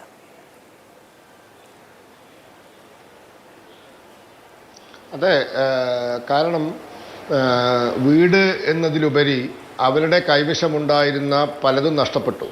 അപ്പോൾ ആധാർ കാർഡ് മുതൽ വീടിൻ്റെ ആധാരം വരെ നഷ്ടപ്പെട്ടിരിക്കുകയാണ്. ബാങ്ക് പാസ്ബുക്ക് മുതൽ കുട്ടികളുടെ സർട്ടിഫിക്കറ്റുകൾ വരെ നഷ്ടപ്പെട്ടിരിക്കുകയാണ്. ഒരു യൂണിവേഴ്സിറ്റിയിൽ നിന്നും നഷ്ടപ്പെട്ടു പോയൊരു സർട്ടിഫിക്കറ്റിൻ്റെ, എൻ്റെ സ്വന്തം സർട്ടിഫിക്കറ്റിൻ്റെ പിന്നാലെ ഞാനിപ്പോൾ നടക്കുകയാണ്. അപ്പം എനിക്കറിയാം അതിൻ്റെ ബുദ്ധിമുട്ട്. അപ്പോൾ ഒരു സർട്ടിഫിക്കറ്റ് നഷ്ടപ്പെട്ടു. ചില കുട്ടികളൊക്കെ മൈസൂരും ബാംഗ്ലൂരും ഒക്കെ പോയി പഠിച്ച കുട്ടികളാണ്. അവരുടെ സർട്ടിഫിക്കറ്റ് നഷ്ടപ്പെട്ടു പോയാലുണ്ടാകുന്ന ബുദ്ധിമുട്ട് ഇപ്പോൾ കേരളത്തിലെ ഒരു യൂണിവേഴ്സിറ്റി പോലെയല്ല. ആധാർ കാർഡ് പോലും ഇല്ല കയ്യിൽ. അപ്പോൾ ഇങ്ങനെ ഒട്ടനവധി, അതായത് നമ്മൾക്ക് ചിന്തിക്കാൻ പോലും പറ്റാത്ത രീതിയിലുള്ള വലിയ പ്രതിസന്ധിയാണ് അവരുടെ മുമ്പിലുള്ളത്. അപ്പോൾ ഇതൊക്കെ ഓരോന്നോരോന്നായി പരിഹരിക്കണം. ഒരു മനുഷ്യ ജീവിതത്തിൽ നേടിയതൊക്കെ നഷ്ടപ്പെട്ടിട്ട് ഒരു അഭയാർത്ഥി ക്യാമ്പിൽ ഉടുതുണി മാത്രമായി നിൽക്കുന്നവരാണ് ബഹുഭൂരിപക്ഷവും. അവരുടെ കീശയിൽ പൈസ ഉണ്ടോ, ഒരു ചായ വാങ്ങി കുടിക്കാനുള്ള പൈസ പോലും ഉണ്ടോ എന്ന് നമുക്കറിയില്ല. അപ്പൊ ഇങ്ങനത്തെ പ്രശ്നങ്ങളുള്ളവരെ പഴയ സ്ഥിതിയിൽ എത്തിക്കുക എന്ന് പറയുന്നത് സംവിധാനമാണ് അവിടെ. ഒരു അഭയാർത്ഥി ക്യാമ്പെന്നൊന്നും നമ്മൾ ഒരിക്കലും അതിനെ വിശേഷിപ്പിച്ചിട്ടില്ല. ഉടുതുണി മാത്രം നിൽക്കുന്ന സാഹചര്യമില്ല. കേരളം ഒന്നാകെ അവർക്ക് വേണ്ട എല്ലാ കാര്യങ്ങളും സർക്കാർ സംവിധാനവും എല്ലാം ഒരുക്കിയിട്ടുണ്ട്. അതെ, അപ്പോൾ ആ പ്രശ്നം വളരെ വിപുലമാണ്. ഒരുപാട് പ്രശ്നമാണ് ദുരിതാശ്വാസ ക്യാമ്പിൽ. അപ്പോൾ ഇത് നാളെ ഒരു വീടുണ്ടാക്കണം, സർട്ടിഫിക്കറ്റുകൾ വേണം, ആധാരങ്ങൾ വേണം, പിന്നെ ജീവിതമാർഗം വേണം, തൊഴിൽ നേടി പോവാനുള്ള സംവിധാനങ്ങൾ വേണം. പുറമെ പഠിക്കുന്ന കുട്ടികളുണ്ട്, വിദേശത്ത് ജോലി ചെയ്യുന്നവരുണ്ട്, പാസ്പോർട്ട് നഷ്ടപ്പെട്ടവരുണ്ട്. ഇങ്ങനെ നിരവധി പ്രശ്നങ്ങൾ ഈ ദുരിതാശ്വാസ ക്യാമ്പിലുള്ളവരുണ്ട്, അവർ നേരിടുന്നുണ്ട്. അപ്പോൾ അതുകൊണ്ട് കേന്ദ്ര സർക്കാരുടെ ഉദ്യോഗസ്ഥ തലത്തിലും സംസ്ഥാന സർക്കാരിൻ്റെ ഉദ്യോഗസ്ഥ തലത്തിലും വളരെ ആഴത്തിൽ ഇത് പഠിച്ച് ഓരോ വ്യക്തിയുടെയും വ്യത്യസ്തമായ പ്രശ്നങ്ങൾ മനസ്സിലാക്കി അതിനെയൊക്കെ ആ രീതിയിൽ കൈകാര്യം ചെയ്ത് നമുക്ക് പരിഹരിക്കാൻ സാധിക്കണം. അതിന് സമയമെടുക്കും. അതോടൊപ്പം ഇവിടെ അനിൽകുമാർ പറഞ്ഞൊരു കാര്യമുണ്ട്, ഈ കാലാവസ്ഥാ വ്യതിയാനം. ഇപ്പോൾ ഈ കഴിഞ്ഞ ദിവസങ്ങളിൽ കണ്ട ചർച്ചകളിൽ ഞാൻ മനസ്സിലാക്കിയൊരു കാര്യം, ഈ കാർമേഘങ്ങൾ, കട്ടികൂടിയ കാർമേഘങ്ങൾ നേരത്തെ മംഗലാപുരത്തിന് വടക്കോട്ട് പോയത് ഇപ്പോൾ രൂപപ്പെടുന്നത് മംഗലാപുരത്തിന് തെക്കോട്ടാണ് രൂപപ്പെടുന്നത് എന്നാണ് പറയുന്നത്. അപ്പോൾ അതുണ്ടാക്കുന്ന പ്രശ്നങ്ങൾ ഇതൊക്കെ നമുക്ക് പരിഹരിക്കേണ്ടതാണ്. അപ്പോൾ ഇത് ഈ കേരളത്തിന് വന്നിട്ടുള്ള ഒരു വാണിംഗ് കൂടിയാണ്. കാരണം കാലാവസ്ഥ മാറിയിരിക്കുന്നു, കേരളത്തിൻ്റെ മഴയുടെ സ്വഭാവം മാറിയിരിക്കുന്നു, ആഗോള താപനവുമായി ബന്ധപ്പെട്ടതാണ്. അപ്പോൾ വരുന്ന വർഷങ്ങളിൽ എങ്ങനെയാണ് ഇത് സംഭവിക്കുക, എന്താണ് ഇതിൻ്റെ സ്വഭാവം, ഇതും ഒരു വലിയ വിഷയമാണ്. അപ്പൊ അതുകൊണ്ടാണ് ഞാൻ പറഞ്ഞത്, കേന്ദ്ര സംസ്ഥാന സർക്കാരുകളും വിദഗ്ധന്മാരും ഗവേഷണ കേന്ദ്രങ്ങളും NGOകളും എല്ലാ പൊതുപ്രവർത്തകരും എല്ലാവരും ഉൾപ്പെടെ ഈ പ്രശ്നം പരിഹരിക്കാൻ വേണ്ട വിപുലമായ ഒരു പദ്ധതി സമയമെടുത്ത് ചെയ്യേണ്ടതാണ്. നമുക്കിവിടെ ഇരുന്ന് ചർച്ച ചെയ്താൽ അത് നമുക്ക് ചിന്തിച്ച് നമുക്ക് വിശദീകരിച്ചെടുക്കാൻ പറ്റില്ല. എനിക്കിപ്പോൾ അത് വിശദീകരിച്ച് തരാൻ സാധ്യമല്ല, അത്രയും വലിയ പ്രശ്നമാണ്. ഒരു വലിയ കടൽ പോലെ കിടക്കുന്ന പ്രശ്നങ്ങളാണ്. പക്ഷെ ഇതൊക്കെ പരിഹരിക്കാൻ സാധിക്കും, എല്ലാവരും ഒത്തൊരുമിച്ച് നിന്നാൽ ഇതൊക്കെ പരിഹരിക്കാനും സാധിക്കും. ശരി, അവിടെയാണ് ഏറ്റവും വലിയ പ്രതിസന്ധി ഉള്ളതും അതിനെ അങ്ങനെ സമർത്ഥമായി അതിജീവിക്കാൻ കഴിയുമെന്നുള്ളതാണ് നമ്മൾ പ്രതീക്ഷ വെച്ച് കാണുകയും ചെയ്യുന്നൊരു കാര്യം. ഞാൻ ശ്രീ റിജിൽ മാക്കുറ്റിയിലേക്ക് പോവുകയാണ്. ശ്രീ റിജിൽ മാക്കുറ്റി, ശ്രീ അനിൽകുമാർ പറയുമ്പോഴും ശ്രീ VP ശ്രീപത്മനാഭൻ പറയുമ്പോഴും ഊന്നി പറയുന്ന ഒരു കാര്യം എന്ന് പറയുന്നത്, ഈ രാഷ്ട്രീയ വ്യത്യാസമില്ലാതെ ഒരു പരിഹാരത്തിന് വേണ്ടി ഒറ്റ മനസ്സായുള്ള ഐക്യം നിറഞ്ഞു നിൽക്കുന്ന ശ്രമം ഉണ്ടാക്കണം എന്നുള്ളതാണ്. അത് സാധ്യമാകുമോ? തീർച്ചയായും അത്തരത്തിലുള്ള ഒരു സാഹചര്യത്തിലേക്കാണ് നമ്മൾ പോകുന്നത്. ഒരിക്കലും ഇതിനകത്തൊരു രാഷ്ട്രീയം എന്ന രൂപത്തിലേക്ക് വരേണ്ട ഒരു കാര്യം ഇപ്പോഴില്ല. തീർച്ചയായും സർക്കാരുകൾ എങ്ങനെയാണോ ഇവരെ കൈകാര്യം ചെയ്യുന്നത്, പ്രത്യേകിച്ച് ഇവിടെ സൂചിപ്പിച്ചതുപോലെ തന്നെ എല്ലാം നഷ്ടപ്പെട്ടവരാണ്, സർവസ്വവും നഷ്ടപ്പെട്ടവരാണ്, ജീവിതമാർഗം ഉൾപ്പെടെ എല്ലാം നഷ്ടപ്പെട്ട് അതോടൊപ്പം തന്നെ പിന്നെ വളരെ പ്രയാസകരമായി നിൽക്കുന്ന ഒരു സമൂഹമാണ് ഇപ്പോൾ അവിടെ ഉള്ളത്. അവരെ എങ്ങനെയെല്ലാം അവരെ ജീവിതത്തിലേക്ക് തിരിച്ചു കൊണ്ടുവരാൻ സാധിക്കൂ എന്നുള്ളതാണ്. ഇപ്പോൾ അവർക്കൊരു വീട് കൊടുത്തത് കൊണ്ട് മാത്രം ആകുന്നില്ല. വീട് കൊടുത്തത് കൊണ്ട് മാത്രം ഒരു വീടിനകത്ത് കയറിക്കൂടിയ മുന്നോട്ടുള്ള ജീവിതോപാധി എങ്ങനെയാണ് എന്നതിനെ സംബന്ധിച്ച് വലിയ ആശങ്കയുണ്ട്. ഇപ്പോൾ ഒരു 60-70 വയസ്സുള്ള ഒരാൾ, അദ്ദേഹം മാത്രം ജീവിച്ചിരിക്കുകയാണ്, അദ്ദേഹത്തിൻ്റെ എല്ലാം നഷ്ടപ്പെട്ടു, അദ്ദേഹം വീട് കൊടുത്തതുകൊണ്ട് അദ്ദേഹത്തിന് മുമ്പോട്ട് ജീവിക്കേണ്ട സാഹചര്യം വേണ്ടേ? അങ്ങനെയുള്ള ഒരുപാട് പ്രശ്നങ്ങൾ അവിടെയുണ്ട്. അപ്പോൾ അതൊക്കെ തന്നെ കൃത്യമായി അവലോകനം ചെയ്തുകൊണ്ട് വളരെ സുതാര്യമായിട്ട് ഈ കാര്യങ്ങൾ ചെയ്ത് അവരെ പുനരധിവസിപ്പിക്കുക എന്നുള്ള വലിയ ഉത്തരവാദിത്തമാണ് കേന്ദ്ര സംസ്ഥാന സർക്കാരുകൾക്കുള്ളത്. തീർച്ചയായും പ്രതിപക്ഷം എന്ന നിലയിൽ ഇതുവരെ സർക്കാർ കൈക്കൊണ്ടിട്ടുള്ള എല്ലാ നടപടികൾക്കും പൂർണ്ണമായ പിന്തുണ കൊടുത്തിട്ടുണ്ട്. പ്രതിപക്ഷം ഇതിനകത്ത് വളരെ രാഷ്ട്രീയമായിട്ടുള്ള ഒരു നിലപാടിലേക്ക് പോയിട്ടില്ല. വളരെ കൃത്യമായി ഈ വിഷയത്തിനകത്ത് സർക്കാരുകൾ ചെയ്യുന്ന കാര്യത്തെ അനുകൂലിച്ചുകൊണ്ട് തന്നെയാണ് നിൽക്കുന്നത്. അതുമായി ബന്ധപ്പെട്ട കാര്യങ്ങൾ മുമ്പോട്ട് ഇനി എങ്ങനെ പോകും, ഇപ്പം പിന്നെ പുനരധിവാസം എങ്ങനെയാണ് എന്നതാണ് നമ്മുടെ മുമ്പിലുള്ള പ്രധാനപ്പെട്ട ഒരു അജണ്ട. അതുമായി ബന്ധപ്പെട്ട് ഇനിയും ഇതുപോലെ ഒരു അപകടം വരാതിരിക്കാനുള്ള സാഹചര്യത്തിലേക്ക് നമ്മൾ മുന്നോട്ട് പോകേണ്ട സാഹചര്യമുണ്ട്. ഇപ്പോൾ ഒരു വാണിംഗ് ജനങ്ങൾക്ക് കൊടുക്കേണ്ട സാഹചര്യമുണ്ട്. ഇപ്പോൾ കേന്ദ്ര സർക്കാരായാലും സംസ്ഥാന സർക്കാരായാലും ഇവരുടെയൊക്കെ ജിയോളജി ഡിപ്പാർട്ട്മെന്റ് ഉൾപ്പെടെ കേന്ദ്രീകരിച്ചുകൊണ്ട് ശാസ്ത്രീയമായി ഇത്തരത്തിലുള്ള ഉരുൾപൊട്ടലുകളും അതോടെ പ്രകൃതി ദുരന്തങ്ങൾ വരുമ്പോൾ മുൻകൂട്ടി കാണാനുള്ള ഒരു തീരുമാനമെടുത്ത് മുമ്പോട്ട് പോകേണ്ട സാഹചര്യമുണ്ട്. ഇപ്പോൾ 2018 മുതൽ ഇങ്ങോട്ട് കേരളം എല്ലാ വർഷവും ഈ വരുന്ന ജൂലൈ ആഗസ്റ്റ് മാസങ്ങളിൽ വല്ലാത്ത ഭീതിയോടുകൂടിയാണ് നിൽക്കുന്നത്. എവിടെയാണ് ഉരുൾപൊട്ടുക, എവിടെയാണ് ആളുകൾ മരിക്കുക എന്നുള്ള ആശങ്ക, അത് ഏറ്റവും ഭീകരമായ ദുരന്തമാണ്, ഒരു ദേശീയ ദുരന്തമായി മാറിയാണ് ഈ വയനാട്ടിലെ ഈ മുണ്ടക്കൈയിലും അതോടൊപ്പം തന്നെ ഈ ഇവിടെയൊക്കെ സംഭവിച്ചിട്ടുള്ളത്. അപ്പോൾ ഇനി അത് ഉണ്ടാവാതിരിക്കാനുള്ള പ്രത്യേക രൂപത്തിലുള്ള കാര്യങ്ങൾ ചെയ്യണം. എനിക്ക് ഇത് പറയുമ്പോൾ ഒരു കാര്യം പറയാനുള്ളത്, ഇപ്പോൾ വിലങ്ങാട്, നാദാപുരം വിലങ്ങാടിൽ എനിക്ക് തോന്നുന്നു, ഞാൻ അവിടെ പോയ ഒരു ആളെന്ന നിലയിൽ ബഹുമാനപ്പെട്ട അവിടുത്തെ MP ഷാഫി പറമ്പിൻ്റെ കൂടെ അവിടെ പോയതാണ്. ആ ദുരന്തം നടന്നതിൻ്റെ പിറ്റേ ദിവസം അവിടെ മനസ്സിലാക്കാൻ സാധിച്ചത് അവിടെയുള്ള ആളുകൾക്ക് ഈ ഉരുൾപൊട്ടുന്നതുമായി ബന്ധപ്പെട്ടുള്ള അതിൻ്റെ മണം ആർക്കോ കിട്ടി. ഇങ്ങനെ മണ്ണിൻ്റെ മണം വന്നപ്പോഴാണ് അവിടെ രാത്രി തന്നെ അവിടെയുള്ള ആളുകളെ ഒഴിപ്പിച്ചത്. ഒരു മാത്യു മാഷ് എന്ന് പറയുന്ന ഒരു മനുഷ്യനാണ് ആളുകൾക്ക് വിവരം കൊടുത്ത്, അദ്ദേഹം മാത്രമാണ് മരിച്ചത്. പക്ഷെ അവിടെ എനിക്ക് തോന്നുന്നു ആ വിലങ്ങാട് പോലും പ്രത്യേകിച്ച് ആളുകൾക്ക് ഈ ഒരു ഇൻഫർമേഷൻ കിട്ടിയിട്ടില്ലെങ്കിൽ ഒരു മിനി വയനാടായി ആ വിലങ്ങാട് മാറുമായിരുന്നു. പക്ഷേ ജനങ്ങൾക്ക് അതുമായി ബന്ധപ്പെട്ട് അതിൻ്റെ മണ്ണിൻ്റെ മണം മനസ്സിലാക്കേണ്ട സാഹചര്യമുണ്ട്. പക്ഷേ എന്തുകൊണ്ട് നമ്മുടെ ശാസ്ത്ര സംവിധാനത്തിന് ഇത്തരത്തിലുള്ള കാര്യങ്ങൾ മുൻകൂട്ടി കാണാൻ സാധിക്കുന്നില്ല എന്നുള്ളതിനെക്കുറിച്ച് ചോദ്യം അവിടെ കിടക്കുകയാണ്. അതുകൊണ്ട് വളരെ കൃത്യമായി നമ്മുടെ എല്ലാ തരത്തിലുള്ള ടെക്നോളജിയും ഇതുമായി ബന്ധപ്പെട്ട് കൃത്യമായ രൂപത്തിലുള്ള അവലോകനം നടത്തി സർക്കാരുകൾ അത് ഏകോപിപ്പിച്ചുകൊണ്ട് ഇനി വരാതിരിക്കാൻ ദുരന്തങ്ങൾ വരും, പക്ഷേ ആ ദുരന്തങ്ങളെ നമുക്ക് എങ്ങനെ നേരിടാൻ പറ്റുമെന്നതിനെക്കുറിച്ച് വളരെ കൃത്യമായ രൂപത്തിലുള്ള ശാസ്ത്രീയമായിട്ടുള്ള തയ്യാറെടുപ്പുകൾ ഉണ്ടാകണം എന്നുള്ളതാണ് ഞങ്ങൾക്ക് അവിടെ സൂചിപ്പിക്കാനുള്ളത്. 2021 തന്നെ കേരളത്തിലെ പ്രതിപക്ഷ നേതാവ് വളരെ കൃത്യമായി പ്രതിപക്ഷ നിയമസഭയിൽ ഇതിൻ്റെ കാലാവസ്ഥാ വ്യതിയാനത്തെക്കുറിച്ചും കാലാവസ്ഥയിൽ വരുന്ന മാറ്റങ്ങളെക്കുറിച്ചും വളരെ കൃത്യമായ മുന്നറിയിപ്പുകൾ 2021 തന്നെ നൽകിയിട്ടുണ്ട്. പക്ഷേ അതനുസരിച്ചിട്ടുള്ള ടെക്നോളജിയും അതനുസരിച്ചിട്ടുള്ള മുൻകരുതലുകളും അതുമായി ബന്ധപ്പെട്ട കാര്യങ്ങളും സർക്കാരുകൾ കൂടുതൽ ജാഗ്രതയോടുകൂടി ഇനിയെങ്കിലും മുമ്പോട്ട് കൊണ്ടുപോകുക എന്നുള്ളതാണ് ഞങ്ങൾക്ക് ഇവിടെ സൂചിപ്പിക്കാനുള്ളത്. തീർച്ചയായിട്ടും പ്രധാനമന്ത്രി ഇവിടെ വന്നിരിക്കുന്നു. ആ പ്രഖ്യാപനത്തിനപ്പുറത്തേക്ക് അദ്ദേഹം ഇവിടെ കണ്ടു, ആളുകൾ പ്രയാസങ്ങൾ നേരിട്ട് മനസ്സിലാക്കി തിരിച്ചു പോയാൽ കേരളത്തെ, പ്രത്യേകിച്ച് ഇവിടെ പറഞ്ഞതുപോലെ മറ്റ് സംസ്ഥാനങ്ങൾ കൊടുത്തതുപോലെ കേരളത്തിനും ഈ ദുരന്തത്തിൽ കേരളത്തെ സഹായിക്കാനുള്ള ഒരു മനസ്സ് കേന്ദ്ര സർക്കാരിൻ്റെ ഭാഗത്ത് ഉണ്ടാവണം എന്നുള്ളതാണ് ഇതുമായി ബന്ധപ്പെട്ട് കൂടി ഇവിടെ പറയാനുള്ളത്. ശരി, ശ്രീ അനിൽകുമാർ, ഈ പുനരധിവാസ പദ്ധതിയുടെ ഭാഗമായി തന്നെ അങ്ങ് നേരത്തെ പറഞ്ഞതുപോലെ ഇനിയും റെഡ് സോണിൽ നിൽക്കുന്ന ഒരു മേഖലയാണ്. എപ്പോൾ വേണമെങ്കിലും അപകടം ഉണ്ടാകാമെന്ന് അവിടെ ഉള്ളവർക്ക് തന്നെ അറിയാവുന്നതാണ്. പക്ഷെ അവനവൻ്റെ നാടാണ്, വീടാണ്, ബന്ധുജനങ്ങളാണ്. അത്തരത്തിലുള്ള വൈകാരികമായ പല പ്രതിസന്ധികളും അവിടെ നിലനിൽക്കുന്നുമുണ്ട്.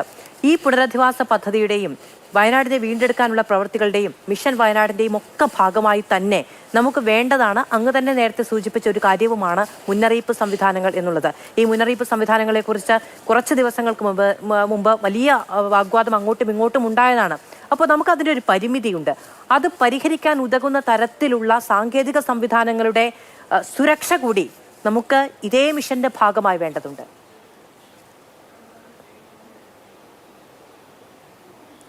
അതെ, അവിടെ രണ്ട് തലത്തിലാണ് കാണേണ്ടത്. ഒന്ന്, ആഗോളമായി ചിന്തിക്കുക, പ്രാദേശികമായി പ്രവർത്തിക്കുക എന്നതാണ് കാലാവസ്ഥാ വ്യതിയാനവുമായി ബന്ധപ്പെട്ട ഒരു ലോകതത്വം, പരിസ്ഥിതി സംരക്ഷണത്തിൻ്റെ ലോകതത്വം. ഈ ഗ്ലോബൽ തിങ്കിങ് എന്ന് പറയുമ്പോൾ അതിൻ്റെ ഭാഗമായിട്ട് ലോകത്ത് എവിടെ ഒരു സുനാമി സാധ്യതയുണ്ടോ അവരാണ് അതിൻ്റെ മുന്നറിയിപ്പ് കൊടുക്കുന്നത്. കാറ്റുകളുടെ മുന്നറിയിപ്പ് കൊടുക്കുന്നത് ഗ്ലോബലായിട്ടാണ്. എന്നാൽ യഥാർത്ഥ പ്രശ്നം എന്താണെന്ന് വെച്ചാൽ ഈ വെർട്ടിക്കലായിട്ട് വരുന്ന മഴമേഘങ്ങൾ, കൂമ്പാരമേഘം, അത് വെർട്ടിക്കലായിട്ട് വന്ന് നമ്മുടെ നല്ല ഒരു ഇടി ഇടിക്കുകയാണ് ഒരു പ്രദേശത്ത്. അത് എവിടെ ഇടിക്കും? ഇപ്പോൾ വയനാട് ജില്ലയ്ക്കൊരു മുന്നറിയിപ്പ് കൊടുത്താൽ ഒരു ജില്ല എന്ന് പറയുന്നതൊന്നും ഒരു ഗ്ലോബലായിട്ടുള്ള വാർമിങ്ങിൻ്റെ ഭാഗമായി വരുന്ന ഒരു മേഘങ്ങളുടെ പെയ്തിറങ്ങലിൽ ഒരു ജില്ലയൊന്നും അവരുടെ അതിന് പ്രത്യേകത കാച്ചുവൻ്റെ പരിധിയിലല്ലല്ലോ. അപ്പം അതിൻ്റെ ഭാഗമായ നിരവധി പ്രശ്നങ്ങൾ ഇന്നും നമ്മൾ സാങ്കേതികത്വം ഉയരാനുണ്ട്, നേടാനുണ്ട്. പാശ്ചാത്യ രാജ്യങ്ങൾ കുറെ കൂടി ഉയരത്തിലാണ്. അതിൻ്റെ ഭാഗമായിട്ട് ഈ വയനാടുണ്ടായതിനേക്കാൾ തീവ്രമായ മഴമേഘങ്ങൾ വന്നിടിച്ച് വലിയ നഗരങ്ങളിൽ, അമേരിക്കയിൽ, മറ്റ് സ്ഥലങ്ങളിലൊക്കെ, യൂറോപ്പിലൊക്കെ ഉണ്ടായെങ്കിൽ പോലും മനുഷ്യൻ്റെ മരണം ഒഴിവാക്കുന്നതിലേക്ക് അവർ കുറേ വിജയിച്ചിട്ടുണ്ട്. അപ്പോൾ നമുക്കത് വേണ്ടത് ഇപ്പം തന്നെ ചുഴലിക്കാറ്റ് വരുന്ന വഴി കണ്ടെത്താൻ കഴിയുമ്പോൾ അവിടുന്ന് ആളുകളെ ഒഴിപ്പിച്ച് നമ്മൾ രക്ഷപ്പെടാറുണ്ട്. ഇവിടെ ശ്രദ്ധിക്കേണ്ട ഏറ്റവും പ്രധാനപ്പെട്ട കാര്യം, മണ്ണിൻ്റെ മണം വരുമ്പോൾ അത് ഉരുൾപൊട്ടലിൻ്റെ സാധ്യതയാണെന്ന നാട്ടറിവും പുതിയ കാലഘട്ടത്തിൻ്റെ ഈ ശാസ്ത്ര സാങ്കേതിക വിദ്യയുടെ ഉയർന്ന അറിവും എങ്ങനെ മെർജ് ചെയ്യാൻ പറ്റും, ഇതാണ് പ്രധാനപ്പെട്ട കാര്യം. ഞാനിവിടെ മനസ്സിലാക്കിയൊരു കാര്യം, എത്രത്തോളം സത്യമുണ്ട് എന്ന് എനിക്കറിയില്ല. ചാലിയാർ പുഴയിലൂടെ ഈ മൃതദേഹങ്ങൾ എടുക്കാൻ പോയ സന്നദ്ധ പ്രവർത്തകർ പലതും പറഞ്ഞത്, ഏത് ശരീരത്തിൻ്റെ അവശിഷ്ടം പോയാലും ഇത് മനുഷ്യൻ്റെ ആയിരിക്കും, മറ്റ് ജീവജാലങ്ങളുടെ കാര്യമായിട്ടുണ്ടായിരുന്നില്ല. അതിന് കാരണം ഈ ദുരന്തമെന്ന് പറയുന്നത് മറ്റ് ജീവജാലങ്ങൾക്ക് എന്തോ മുന്നറിയിപ്പ് പോലെ അവർ അപകട സ്ഥലത്ത് നിന്ന് രക്ഷപ്പെട്ടു പോകുന്ന നില വന്നു എന്നതാണ് പ്രധാനപ്പെട്ടൊരു പാഠം. അതിൽ നിന്ന് മനസ്സിലാക്കുന്ന കാര്യം എന്താണ്? ഭൂമിയുടെ താളത്തിലുണ്ടാകുന്ന തെറ്റലുകൾ ഉൾക്കൊള്ളാൻ അവിടെ ജീവിക്കുന്ന മറ്റു ജീവജാലങ്ങൾക്ക് സാധിക്കുമ്പോൾ നമ്മൾക്ക് സാധിക്കാതെ വരുന്നതിൽ മനുഷ്യൻ കെട്ടിപ്പടുത്തിയ ആധുനിക ജീവിതത്തിൻ്റെ പരിമിതികൾ നമ്മളെ അതിലേക്ക് കൊണ്ടുപോവുകയാണ്. ആ പ്രകൃതിയിൽ നമ്മൾ ഉണ്ടാക്കുന്ന സുരക്ഷിതത്വം നമുക്ക് തന്നെ ഒരു ബാധ്യതയായി തീരുന്ന പ്രശ്നമാണുള്ളത്. അതിനടുത്ത നാളെ പ്രകൃതിയിലേക്ക് മടങ്ങുക എന്ന് ചുമ്മാ യാന്ത്രികമായിട്ട് പ്രസംഗിക്കുകയല്ല വേണ്ടത്. മറിച്ച് ഇത് രണ്ടും കൂടെ കൂടിച്ചേർന്നൊരു ജീവിതം എങ്ങനെ സാധ്യമാക്കാം, അതിന് പ്രാദേശികമായ അറിവുകളെ എങ്ങനെ സമഗ്രമായി അത് ഉപയോഗിക്കപ്പെടാം. അതുകൊണ്ടാണ് വളരെ പ്രധാനപ്പെട്ടത് ലോക്കലായിട്ടുള്ള ദുരന്ത പ്രതികരണം ഉണ്ടാകണം. ഇവിടെ തന്നെ വളരെ ശരിയായി നടന്നു. ഒരു ഉരുൾപൊട്ടലുണ്ടായപ്പോൾ മേപ്പാടിൽ തന്നെ ആളുകൾ ഇരച്ചങ്ങോട്ട് ചെല്ലുകയാണ്. അവർ തന്നെ ദുരന്തത്തിൽ പെട്ടുപോയി. അപ്പോൾ അതിനർത്ഥം എന്താണ്? അവിടെ ദുരന്ത പ്രതികരണം ലോക്കലായിട്ടുണ്ട്. ഉണ്ടെങ്കിൽ പോലും ആ ദുരന്ത പ്രതികരണത്തിന് ശരിയായ പരിഹാരം എന്ന് പറയുന്നത് അവരെടുത്ത രീതി ആയിരുന്നില്ല. അത് അവരുടെ കുറ്റമല്ല, നമ്മുടെ കഴിവ് അത്രേ ഉള്ളൂ. ഇതനുസരിച്ച് നമ്മുടെ എല്ലാ മലമേഖലകളെയും ഇതിന് പര്യാപ്തമാക്കി നിർത്തുക എന്ന് പറയുന്നതാണ് കേരളത്തിൻ്റെ ഭാവിക്ക് അതിജീവനത്തിന് സാധ്യമാക്കാനുള്ളത്. അത്തരത്തിൽ ഈ വയനാടിന് വേണ്ടി മാത്രമല്ല, കേരളത്തിൻ്റെ മലമേഖലകൾക്കാകമാനം ബാധകമായ ഒരു പൊതുബോധവൽക്കരണവും അതിൻ്റെ ഭാഗമായ ഒരു ദുരന്ത പ്രതികരണവും ഒരു സ്ഥിര സംവിധാനമാക്കണം. അവിടുത്തെ വിദ്യാലയങ്ങളിൽ അത് പ്രധാനപ്പെട്ടൊരു പാഠ്യ വിഷയമാക്കണം. ഇത്തരങ്ങളിലൊക്കെ നിരവധി കാര്യങ്ങൾ ചെയ്യാറുണ്ട്. ഇവിടെ ഉണ്ടായിട്ടുള്ള ദുരന്തത്തിൽ പെട്ടുപോയ മനുഷ്യരെ എവിടെ താമസിപ്പിക്കും? അതാണ് അടുത്ത ചോദ്യം. ആദ്യം അവരുടെ സമ്മതിയാണ് വേണ്ടത്. അപ്പോൾ അവർക്ക് എല്ലാവർക്കും കൂടെ ഒരുമിച്ച് താമസിക്കണോ, രണ്ടായിട്ട് താമസിക്കണോ, മൂന്നായിട്ട് താമസിക്കണോ? ഒരു പ്രധാനപ്പെട്ട കാര്യം വരും. അങ്ങനെ വരുമ്പോൾ അത്രയും കുടുംബങ്ങളെ ഒരിടത്ത് കൊണ്ട് താമസിപ്പിക്കാനുള്ള സ്ഥലം ലഭ്യമാകണോ? ആ സ്ഥലം സംബന്ധിച്ച് ഇതുപോലുള്ള ദുരന്തം ഉണ്ടാകാത്ത സ്ഥലമായി മറ്റാളുകൾ സാങ്കേതികമായി കണ്ടെത്തേണ്ട സ്ഥലമാണ്. മറിച്ച് അതുപോലെ തന്നെ ഓരോരുത്തർക്കും എന്തെല്ലാം സംവിധാനമാണ് ഉണ്ടാകേണ്ടത്. മറ്റു പല സ്ഥലങ്ങളിൽ ചെയ്യുന്ന പോലെ ഫ്ലാറ്റുകൾ പ്രായോഗികമല്ല. അപ്പം അതിന് തക്കവണ്ണം വിപുലമായൊരു ചർച്ച ആവശ്യമുണ്ടാകും. ഇപ്പോൾ ഗവൺമെൻറ് ആദ്യം ഒരു പദ്ധതി ഉണ്ടാക്കട്ടെ. അവിടെ സ്കൂൾ വേണം, അമ്പലം വേണം, പള്ളി വേണം, മോസ്ക് വേണം. അപ്പോൾ അതെല്ലാം വേണം. ഇപ്പോൾ ഇവിടെ തന്നെ ചർച്ചയിൽ ഉയർന്നു വന്നല്ലോ. ഇതെല്ലാം ഒരുമിച്ചായാൽ എന്താ കുഴപ്പം? നമ്മുടെ രാജ്യത്തിൻ്റെ ഇന്നത്തെ പശ്ചാത്തലത്തിൽ കേരളം ഒരുക്കുന്ന, വയനാട് ഒരുക്കുന്ന ഒരു പുതിയ മാതൃക എന്ന നിലയ്ക്ക് ഈ ദേവാലയങ്ങളെല്ലാം ഒരുമിച്ച് വരുന്നത്, അതിൻ്റെ ഭാഗമായി വിദ്യാലയവും ദേവാലയവും എല്ലാം ഒരുമിച്ച് വന്നാൽ ഉണ്ടാകുന്ന ഒരു സന്ദേശം എന്ന് പറയുന്നത് വളരെ പ്രധാനപ്പെട്ടതാകും. ഉള്ള ഒരു കാര്യം എന്താണെന്ന് വെച്ചിട്ടുണ്ടെങ്കിൽ, ഇപ്പോ ഈ ദുരന്തത്തിന്റെ തന്നെ ആഘാതത്തിൽ നിന്ന് തലനാരിഴയ്ക്ക് വിട്ടുപോയ മനുഷ്യർ ഇപ്പോഴും അവിടെയുണ്ട് ഇല്ലേ? ചുരൽമല മേഖലയിലൊക്കെ ഉണ്ട്. അവിടെ അപകടത്തിന് ഇരയായ വീടുകളും ഇരയാകാതെ രക്ഷപ്പെട്ടു പോയ വീടുകളുമുണ്ട്. അതായത് ഒരു ജനപഥം തന്നെ രണ്ടായിട്ട് വിഭജിച്ചു പോയിരിക്കുകയാണ്. ദുരന്തത്തിനിരയായവരും ദുരന്തത്തിനിരയാകാത്തവരും. അവിടെ തന്നെ ഒരു പുനർനിർമ്മിതി സാധ്യമാണോ എന്നുള്ളൊരു ചോദ്യമുണ്ട്. അല്ലെങ്കിൽ മറ്റെവിടെ എന്നുള്ളതുണ്ട്. അങ്ങനെയാണെങ്കിൽ ഈ പറയുന്ന പൊതുസ്ഥാപനങ്ങൾ, ഇപ്പോൾ സ്കൂളും ആരാധനാലയങ്ങളും ഒക്കെ പുനഃസ്ഥാപിക്കുമ്പോൾ അത് ആർക്ക് അനുകൂലമായി എന്നുള്ളതുണ്ട്. ഇതൊക്കെ കൃത്യമായി തീരുമാനിക്കാൻ കഴിയുന്നത് അവിടുത്തെ നാട്ടുകാർക്കാണ് അല്ലേ? അപ്പോൾ അവരുടെ കൂടുതൽ പങ്കാളിത്തം, അവരെ കൂടുതൽ വിശ്വാസത്തിലെടുത്തുകൊണ്ട് മാത്രമാണ് നമുക്ക് അത്തരം ചർച്ചകൾ മുന്നോട്ട് കൊണ്ടുപോകാൻ കഴിയുക.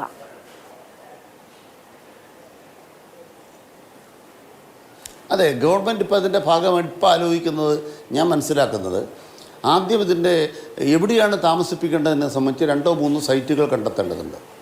രണ്ടാമത്തെ പ്രധാനപ്പെട്ട കാര്യം, അത് തന്നെ ഇതുപോലെ തന്നെ ആഘാതം ഉണ്ടാകാനിടയില്ലാത്ത ഒരു വിശ്വസിക്കാവുന്നൊരു സ്ഥലമായി തീരണം. മൂന്നാമത്തത്, അവിടെ ഉണ്ടാക്കുന്ന പ്രപ്പോസൽ അവിടുത്തെ ജനങ്ങളെ ബോധ്യപ്പെടുത്തുന്ന തരത്തിലേക്ക് പ്രപ്പോസൽ ഉണ്ടാകണം. അതിന് കേരളത്തിലെ എല്ലാ രാഷ്ട്രീയ പാർട്ടികളും ഭരണ സംവിധാനങ്ങളും ഒരുമിച്ചുണ്ടാകണം. അതിൻ്റെ കൺസെൻസസ് വേണം. സർവകക്ഷി യോഗം നടന്നതിന് ശേഷമാണ് വയനാട്ടിൽ ഇക്കാര്യങ്ങൾ വളരെ വേഗത്തിൽ വന്നത്. ആ സർവകക്ഷി യോഗം സംസ്ഥാന തലത്തിൽ വരും, വയനാട്ടിലും വരും. അതിൻ്റെ ഭാഗമായിട്ട് ദുരന്ത ബാധിതരെ ചേർത്ത് പിടിച്ചുകൊണ്ട് കൈകാര്യം ചെയ്യും. ഇപ്പോൾ സർക്കാർ ചെയ്യുന്ന അടിയന്തരമായി ചെയ്യുന്ന കാര്യം, അവിടെ ഇപ്പോൾ നഷ്ടപ്പെട്ടു പോയ മുഴുവൻ ആളുകൾക്കും താൽക്കാലികമായ താമസം പല സ്ഥലങ്ങളിലായിട്ട് വികേന്ദ്രീകരിക്കുകയാണ്. 2, അവരുടെ വിദ്യാഭ്യാസം ഒരു 1-2 കൊല്ലക്കാലത്തേക്ക് പുനരധിവാസത്തിന് വേണ്ടി വരും. ആ 2 കൊല്ലത്തെ അവരുടെ വിദ്യാഭ്യാസത്തിന് ആധുനിക സംവിധാനമുള്ള ഏറ്റവും നല്ല വിദ്യാലയങ്ങൾ അവർക്ക് സംവിധാനം ഉണ്ടാക്കും കുട്ടികൾക്ക്. മൂന്നാമത്, നഷ്ടപ്പെട്ടതെന്തോ അത് ഏത് സർട്ടിഫിക്കറ്റ് ആണെങ്കിലും ലോകത്തിൻ്റെ ഏത് കോണിൽ നിന്ന് ലഭ്യമാക്കാൻ സർക്കാർ മുൻകൈ എടുക്കുകയാണ്. ഇപ്പം തന്നെ അവിടുത്തെ വിദ്യാഭ്യാസ വകുപ്പ് കുറേ കാര്യങ്ങൾ ചെയ്തിരിക്കുന്നു. ഉന്നത വിദ്യാഭ്യാസ മന്ത്രി ഇടപെട്ടുകൊണ്ട് സർവകലാശാലകളുമായി ബന്ധപ്പെട്ട് അതിൻ്റെ സംവിധാനങ്ങൾ ഏർപ്പെടുത്തി കഴിഞ്ഞു. ഇവിടെ പറഞ്ഞതുപോലെ ആധാർ അടക്കമുള്ള കാര്യങ്ങൾ, ഇലക്ട്രൽ ഐഡൻറ്റി കാർഡ് അടക്കമുള്ള കാര്യങ്ങൾ, അതൊക്കെ തന്നെ നമുക്ക് റീജനറേറ്റ് ചെയ്യാൻ കഴിയുന്ന കാര്യങ്ങളേ ഉള്ളൂ. ഇതെല്ലാം സമയബന്ധിതമായി ചെയ്ത് അനാഥത്വത്തിൽ നിന്നും സനാഥത്വത്തിലേക്കുള്ള യാത്ര, അതിന് 2 തലങ്ങളുണ്ട്. ഒന്നെന്ന് പറയുന്നത് താൽക്കാലികമായി ഒരു സുരക്ഷിതമായ വാസയിടം. 2, ഒരു സെറ്റിൽമെൻ്റ് എന്ന് പറഞ്ഞാൽ അവർക്ക് ഇന്ന് നൽകാൻ കഴിയുന്നത് നഷ്ടപ്പെട്ടതെന്തോ അതെല്ലാം ഇതാ കേരളം നിങ്ങൾക്ക് തിരികെ നൽകാൻ കഴിയുന്നു എന്ന ഉറപ്പ് അവർക്ക് കൊടുക്കാൻ കഴിയുന്ന 1-2 വർഷം കൊണ്ട് പൂർത്തിയാകുന്ന ഒരു സമഗ്രമായ പാക്കേജ്. ഇത്തരത്തിലുള്ള കാഴ്ചപ്പാടാണ് സർക്കാർ മുന്നോട്ട് വച്ചിട്ടുള്ളത്. കേന്ദ്ര സർക്കാരും ആ നിലയിൽ തന്നെ അതിനോട് യോജിക്കുമെന്നാണ് ഞങ്ങൾ വിചാരിക്കുന്നത്. ഒറ്റ കാര്യം മാത്രമേ ഉള്ളൂ, കേരളമായതുകൊണ്ട് പ്രത്യേകിച്ച് എന്തെങ്കിലും ചെയ്യണം എന്നൊരു അവകാശവാദം നമ്മൾക്ക് പാടില്ല. നമ്മൾ ഇന്ത്യ രാജ്യക്കാരാണ്. പക്ഷേ കേരളമെന്ന് പറയുന്നത് ഇന്ത്യയിലെ മറ്റിടങ്ങളിൽ മനുഷ്യൻ ജീവിക്കുന്ന പോലെയല്ല എന്ന കാര്യം ഇന്ത്യ രാജ്യത്തിന് മുന്നിൽ നമ്മൾ വിനീതരായി പറയുകയാണ്. ഞങ്ങൾ ഈ നിലവാരത്തിലാണ് ജീവിക്കുന്നത്. ദയവായി ഞങ്ങളെ അങ്ങനെ പരിഗണിക്കണമെന്ന് ഇന്ത്യയിലെ പൊതുസമൂഹത്തോട് കേരളത്തിന് വേണ്ടി അഭ്യർത്ഥിക്കുകയാണ്. ശരി, ശ്രീ വി പി ശ്രീപത്മനാഭൻ, ഇപ്പോൾ 2018 പ്രളയമുണ്ടായ സമയത്ത് വലിയ തോതിൽ നമുക്ക് രക്ഷാപ്രവർത്തനം വേണ്ടി വന്നു. അതിനെ തുടർന്ന് അന്ന് നൽകിയ സഹായങ്ങൾ പിന്നീട് കേന്ദ്രം അതിന് പണം തിരികെ ചോദിച്ചു എന്നടക്കമുള്ള പല ആരോപണങ്ങളുണ്ടായിരുന്നു. അത്തരത്തിലൊരു സമീപനം ഉണ്ടാകരുത് എന്നുള്ള നിർബന്ധ ബുദ്ധി നമുക്ക് വേണ്ടതുണ്ട്. ഈ സമയത്ത് നമ്മൾ കേരളീയരാണ്, ആത്യന്തികമായി എല്ലാ രാഷ്ട്രീയ മതവിശ്വാസങ്ങൾക്കും അപ്പുറത്ത് കേരളീയരാണ്.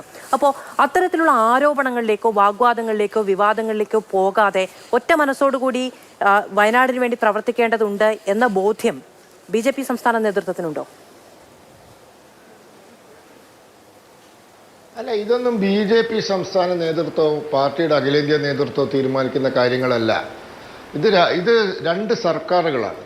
പ്രധാനമന്ത്രിയുടെ നേതൃത്വത്തിലുള്ള കേന്ദ്ര സർക്കാരും മുഖ്യമന്ത്രിയുടെ നേതൃത്വത്തിലുള്ള സംസ്ഥാന സർക്കാരും അവരെ സഹായിക്കാൻ സാങ്കേതിക വിദഗ്ധരും അതുപോലെ തന്നെ ഈ കാര്യങ്ങളിൽ അഗാധമായ പാണ്ഡിത്യമുള്ള ആളുകൾ ഇവരൊക്കെ ചേർന്നിട്ട് വേണം. അതോടൊപ്പം ഉദ്യോഗസ്ഥന്മാർ എന്ന് പറഞ്ഞാൽ ഈ IAS-കാർ കേന്ദ്രത്തിൻ്റെ ആണോ ചോദിച്ചാൽ കേന്ദ്രത്തിൻ്റെയാണ്, സംസ്ഥാനത്തിൻ്റെ ആണോ ചോദിച്ചാൽ സംസ്ഥാനത്തിൻ്റെയാണ്.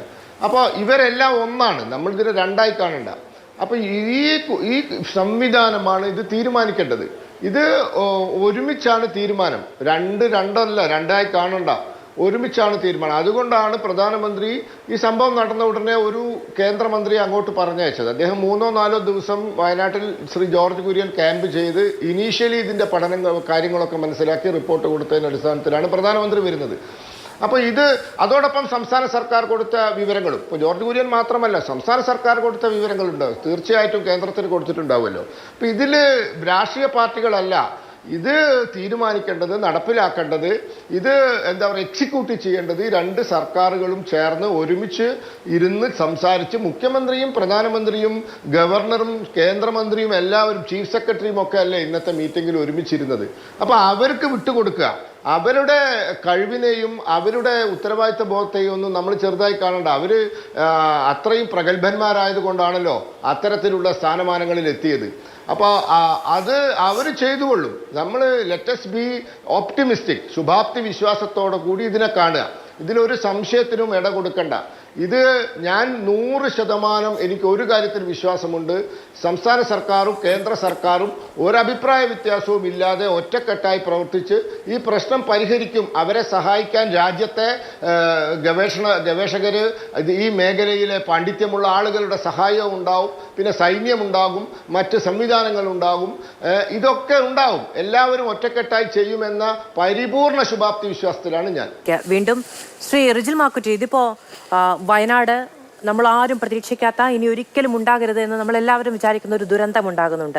അവിടെ നമ്മുടെ സംവിധാനങ്ങൾ എങ്ങനെ പ്രവർത്തിക്കുന്നു എന്ന് കേരളം മുഴുവൻ ഓഡിറ്റ് ചെയ്യും. വയനാടിനെ സംബന്ധിച്ചിടത്തോളം 6 മാസത്തിനിടയ്ക്ക് ഒരു തെരഞ്ഞെടുപ്പ് ജനവിധി ഉണ്ടാകേണ്ടുന്ന ഇടമാണ്.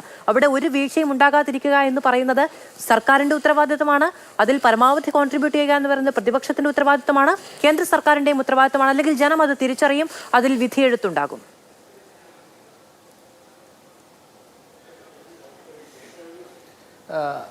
ഹലോ റിജിൽ, കേൾക്കാമോ? ഹലോ. തീർച്ചയായും ഇതൊരു തെരഞ്ഞെടുപ്പിന്റെ മുമ്പിലല്ലല്ലോ. തെരഞ്ഞെടുപ്പ് സ്വാഭാവികമായിട്ട് വരേണ്ടതാണ്. പക്ഷേ അതല്ല, ഇതൊരു ദുരന്തമുഖമാണ്. ആ ദുരന്തമുഖത്ത് ആ ദുരന്തത്തിൽപ്പെട്ടവരോട് ചേർന്ന് നിൽക്കുക എന്നുള്ളതാണ്. അത് കഴിഞ്ഞിട്ടാണ് രാഷ്ട്രീയം. ജനങ്ങളുണ്ടെങ്കിലല്ലേ രാഷ്ട്രീയം ഉണ്ടാവും. ജനങ്ങളെ ചേർത്ത് പിടിക്കുക, ഇത്രയും വലിയ ദുരന്തത്തിൽപ്പെട്ടവരെ അവരെ ചേർത്ത് പിടിക്കുക, അതിന് സർക്കാരുകൾ നടത്തിക്കൊണ്ടിരിക്കുന്ന എല്ലാ പ്രവർത്തനങ്ങൾക്കും കൃത്യമായ രൂപത്തിലുള്ള പിന്തുണ കൊടുക്കുക എന്നുള്ളതാണ് ഞങ്ങൾ എടുത്തിട്ടുള്ള നിലപാട്. അതുതന്നെയാണ് ശ്രീ രാഹുൽ ഗാന്ധി അവിടെ വരികയും പ്രതിപക്ഷ നേതാവെന്നല്ല അദ്ദേഹം വരികയും അതുമായി ബന്ധപ്പെട്ടവരോട് ചേർന്ന് നിൽക്കുകയും കോൺഗ്രസിനെ സംബന്ധിച്ചിടത്തോളം ഒരുപാട് നമ്മുടെ നാട്ടിലെ ജനങ്ങൾ മുഴുവൻ ആ ജനങ്ങളെ ചേർത്ത് പിടിക്കുകയും കോൺഗ്രസും അതിൻ്റെതായ രൂപത്തിലുള്ള കോൺട്രിബ്യൂഷൻ നൽകാനുള്ള വീടുകളും അത് മറ്റ് സംവിധാനങ്ങൾ ഉൾപ്പെടെ കർണാടക സർക്കാർ ഉൾപ്പെടെ അത്തരം സംസ്ഥാന സർക്കാരുകളൊക്കെ ചെയ്യാൻ പറ്റുന്ന കാര്യങ്ങളൊക്കെ തന്നെ അവിടെ ചെയ്തുകൊണ്ടിരിക്കുകയാണ്. അപ്പോൾ അവരെ എങ്ങനെയെങ്കിലും നമ്മുടെ പുതിയ ജീവിതത്തിലേക്ക് നഷ്ടപ്പെട്ടവരെ എല്ലാം നഷ്ടപ്പെട്ടവരെ ബാക്കിയുള്ളവരെ അവരെ ചേർത്ത് പിടിക്കുക, അവരെ കൂടെ നിർത്തുക, അവരെ മുന്നോട്ടുള്ള ജീവിതം നല്ല രീതിയിലേക്ക് കൊണ്ടുപോകുക എന്നുള്ള ഒരു വലിയ ഉദ്ദേശം മാത്രമേ നമ്മുടെ മുമ്പിലുള്ളൂ. നമ്മൾ ഇതൊക്കെ ചർച്ച ചെയ്യുന്നത് എങ്ങനെയാണ്? ഇപ്പോൾ ആദ്യത്തെ ദിവസങ്ങളിൽ കഴിഞ്ഞ 10-11 ദിവസങ്ങളിലായി ഈ കാര്യങ്ങളൊക്കെ തന്നെയാണ്, ഈ തലങ്ങളൊക്കെ തന്നെയാണ് നമ്മൾ ചർച്ച ചെയ്യുന്നത്. ഒരു വിവാദവുമില്ല. നേരത്തെ മന്ത്രി മുഹമ്മദ് റിയാസ് പറയുമ്പോൾ പോലും അദ്ദേഹത്തിന് പല കാര്യങ്ങളിൽ വിയോജിപ്പില്ലായിരിക്കുകയല്ല. മന്ത്രി കെ രാജൻ കഴിഞ്ഞ ദിവസം പറഞ്ഞപ്പോൾ പല കാര്യങ്ങളിൽ വിയോജിപ്പില്ലായിരിക്കുകയല്ല, മറുപടി പറയേണ്ടതില്ല എന്ന് വിചാരിച്ചിട്ടില്ല. ഈ സമയത്ത് പാടില്ല എന്നുള്ള ഔചിത്യം കൊണ്ട് തന്നെയാണ് അതെല്ലാം. പക്ഷേ പറയുമ്പോൾ ഇനിയും പറയണം, കാരണം ഇത് ആദ്യമായിട്ടല്ല നമ്മളൊരു ദുരന്ത മുഖത്തെ അഭിമുഖീകരിക്കുന്നത്. പുത്തുമലയിലും കവളപ്പാറയിലും ദുരന്തത്തിനിരയായവർ, ഇപ്പോഴും ഒരു രേഖകൾ തിരിച്ചു കിട്ടാത്തവർ, ഇപ്പോഴും പുനരധിവാസ എല്ലാവരുമല്ല, വിട്ടുപോകുന്നവർ, സംവിധാനം വിട്ടുപോകുന്നവർ ഇവിടെ രക്ഷാപ്രവർത്തനത്തിനെത്തിയുണ്ട്. അങ്ങനെ ഒരാളിലേക്ക് പോലും ആ സഹായങ്ങൾ എത്തിച്ചേരാതെ പോകരുത് എന്ന ജാഗ്രത വേണ്ടതുണ്ട്. തീർച്ചയായും ഞങ്ങൾ പറഞ്ഞല്ലോ, കൃത്യമായ ഓഡിറ്റിംഗ് സംവിധാനം അതിനകത്തുണ്ടാവും. പ്രതിപക്ഷം കണ്ണും കാതും കൂർപ്പിച്ചുകൊണ്ട് ഈ ആളുകൾക്ക് വേണ്ടിയിട്ടുള്ള എല്ലാ തരത്തിലുള്ള നിലപാടുകൾക്ക് അനുകൂലമായി ഞങ്ങൾ നിൽക്കും. സർക്കാരിൻ്റെ ഭാഗത്ത് വീഴ്ചകളുണ്ടെങ്കിൽ അത് കൃത്യമായി ചൂണ്ടിക്കാണിക്കുക എന്നുള്ളത് നമ്മുടെ മുമ്പിലാണ്. ഇപ്പോൾ എനിക്കൊരു കാര്യം ഇവിടെ സൂചിപ്പിക്കാനുള്ളത്, 2012 പ്രളയ റീബിൽഡ് കേരള അത് വന്നു. അതിനനുസരിച്ച് അതിൻ്റെ പ്രവർത്തനങ്ങൾ എന്തായി? നിയമസഭയിൽ തന്നെ ചോദിച്ച ചോദ്യങ്ങൾക്ക് ഇതുവരെ ഉത്തരം പറയാൻ സാധിച്ചില്ല. രാഷ്ട്രീയപരമായിട്ടുള്ള വിമർശനത്തിനപ്പുറത്തേക്ക് അത്തരം കാര്യങ്ങൾ, ഇത്തരം ഒരു പ്രളയങ്ങളും ദുരന്തങ്ങളും വരുമ്പോഴാണല്ലോ റീബിൽഡ് കേരള അത് എവിടെ എത്തി. അപ്പോൾ നിങ്ങളിവിടെ സൂചിപ്പിച്ചതുപോലെ തന്നെ കവളപ്പാറയിലും മറ്റ് മേഖലയിൽ നടന്ന ദുരന്തത്തിനിരയാകപ്പെട്ട ആളുകൾക്ക് ഇന്നും ദുരന്തം അനുഭവിക്കുന്നുണ്ട്.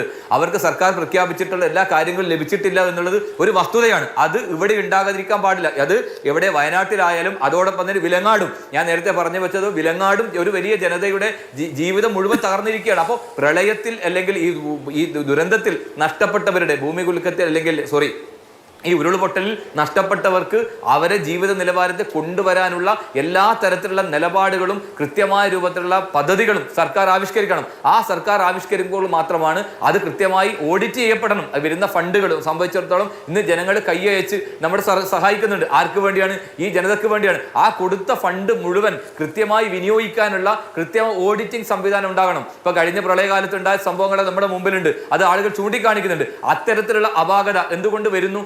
അത്തരത്തിൽ ചെയ്ത ആളുകളെ ശിക്ഷിക്കപ്പെട്ടിട്ടില്ല എന്നുള്ളതാണ്. അപ്പോൾ ശിക്ഷിക്കപ്പെടാതിരിക്കുന്നത് കൊണ്ട് തന്നെ ഇത്തരം ആശങ്കകളുണ്ട്. അപ്പോൾ ആശങ്കക്ക് വകയില്ലാതെ ജനങ്ങൾ കൊടുത്ത ഇവരെ സഹായിക്കുന്നതിന് വേണ്ടി മലയാളികളും പുറത്തുനിന്നുള്ളവരും എല്ലാം ചേർന്ന് ഈ നാടിനെ തിരിച്ചു കൊണ്ടുവരാൻ നടത്തിക്കൊണ്ടിരിക്കുന്ന എല്ലാ പ്രവർത്തനങ്ങൾക്കും പൂർണ്ണമായ പിന്തുണ ഞങ്ങളുടെ ഭാഗത്തുനിന്നുണ്ടാകും. അത് സുതാര്യമായിരിക്കണം എന്നുള്ളത് തന്നെയാണ് ഞങ്ങൾക്ക് ഇവിടെ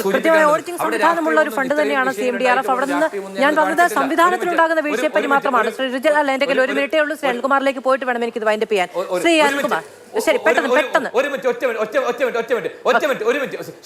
ശ്രീ മാധു, ഞാൻ വൈകിയായിട്ട് വന്നത് അവർക്ക് ഒരുപാട് സമയം കിട്ടിയിട്ടുണ്ട്. ഞാൻ പറയട്ടെ, ഈ ദുരന്ത മുഖത്ത് പോലും ഞങ്ങൾ രാഷ്ട്രീയം കാണിച്ചിട്ടില്ല. പക്ഷേ അവിടെ നമുക്കറിയാൻ സാധിക്കും, അവിടെ പിന്നെ മുസ്ലിം ലീഗുമായി ബന്ധപ്പെട്ട് വൈറ്റ് കാർഡ് കൊടുക്കുന്ന ഭക്ഷണം ഉൾപ്പെടെ അവിടെ മാറ്റി വെക്കുന്ന ഒരു സാഹചര്യമൊക്കെ ഉണ്ടായ വിവാദത്തിലേക്ക് പോയിട്ടുണ്ട്. പക്ഷെ ഞങ്ങൾ അതൊന്നും ആ രൂപത്തിലേക്കൊന്നും ഞങ്ങൾ പോയിട്ടില്ല. സർക്കാരിന് ചെയ്യാൻ പറ്റുന്ന എല്ലാ പ്രവർത്തനങ്ങൾക്കും പൂർണ്ണ പിന്തുണ കൊടുത്തുകൊണ്ട് തന്നെയാണ് ഞങ്ങൾ പാർട്ടി എന്ന നിലയിലും പ്രതിപക്ഷം എന്ന നിലയിലും സംഘടന എന്നതിലും അവിടെ പ്രവർത്തിച്ചിട്ടുള്ളത്. അവിടെ ഒരു രാഷ്ട്രീയ മുഖം ഉണ്ടാക്കുന്നതിന് വേണ്ടി ഞങ്ങൾ തയ്യാറായിട്ടില്ല.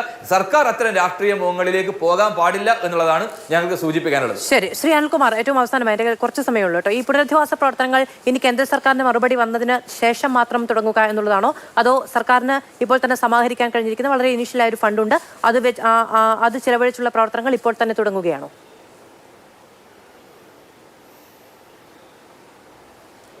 അല്ല, കേന്ദ്ര സർക്കാരിൻ്റെ സഹായത്തിൻ്റെ വലിപ്പം ഏറ്റവും ഉയർന്നതായിരിക്കണം നമ്മൾ പ്രത്യാശിക്കുകയാണ്. അതിൽ എന്തെങ്കിലും കുറവുണ്ടായാലും കേരളത്തിന് കേരളമല്ലാതാകാതിരിക്കാൻ പറ്റില്ലല്ലോ. കേരളത്തിൻ്റെ നിലവാരത്തിൽ തന്നെയാണ് മുന്നോട്ട് പോണത്.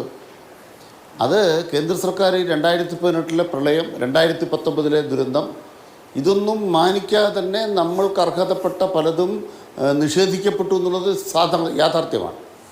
ഇപ്പം തന്നെ 2018 പ്രളയകാലത്ത് UAE സർക്കാർ ഒരു 600 കോടി രൂപയുടെ വാഗ്ദാനം നൽകി. പ്രധാനമന്ത്രി അതിനെ അക്സെപ്റ്റ് ചെയ്തതാണ്. പിന്നീട് വിദേശ ഫണ്ട് വേണ്ടാന്ന് തീരുമാനിച്ചു. ഉത്തരാഖണ്ഡിൽ പ്രളയം വന്നപ്പോൾ അത് സ്വീകരിക്കാൻ തീരുമാനിക്കുന്നു. അപ്പം നമ്മൾക്കായിട്ട് ചില മാറ്റങ്ങൾ, നിഷേധങ്ങൾ നേരത്തെ ഉണ്ടായിട്ടുണ്ട്. നമ്മളിപ്പോൾ റീബിൽഡ് കേരളയെക്കുറിച്ച് ചോദിച്ചു. റീബിൽഡ് കേരളയെക്കുറിച്ച് 4 തവണ കേരള നിയമസഭയിൽ മുഖ്യമന്ത്രി പറഞ്ഞ ഉത്തരം ഞാൻ അങ്ങോട്ട് തരാം. ഏത് ഉത്തരം കിട്ടാത്തത്? റീബിൽഡ് കേരളയിൽ ആകെ ഉണ്ടായിരുന്ന ഫണ്ട് 4000 കോടി രൂപ. എക്സ്പെൻഡിച്ചർ എത്രയാണ്? കൃത്യമായിട്ട് കണക്കുണ്ടല്ലോ. ഏതിനാ കണക്കില്ലാത്തത്? മുഖ്യമന്ത്രിയുടെ ദുരിതാശ്വാസ നിധി അത് കൃത്യമായിട്ട് കൈകാര്യം ചെയ്യുന്ന IAS ഉദ്യോഗസ്ഥന്മാരല്ലേ? അത് കൃത്യമായിട്ട് കണക്കില്ലേ? ഏതിനാ കണക്കില്ലാത്തത്? എന്നാൽ ഏതൊരു ഗവൺമെന്റ് സംവിധാനത്തിലും ചില ഉദ്യോഗസ്ഥന്മാർ ആ സമയത്ത് ആ പ്രളയ ഫണ്ടുമായി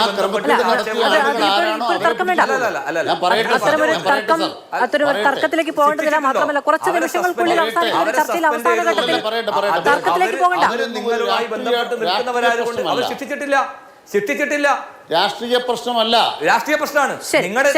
ഇത്തരം അഭിപ്രായ വ്യത്യാസങ്ങൾ അല്ല, നമുക്ക് ആ തർക്കം അവസാനിപ്പിക്കാം കേട്ടോ. ഈ വിഷയത്തിൽ തർക്കം വേണ്ടതില്ല എന്നാണ് ഞാൻ വിചാരിക്കുന്നത്.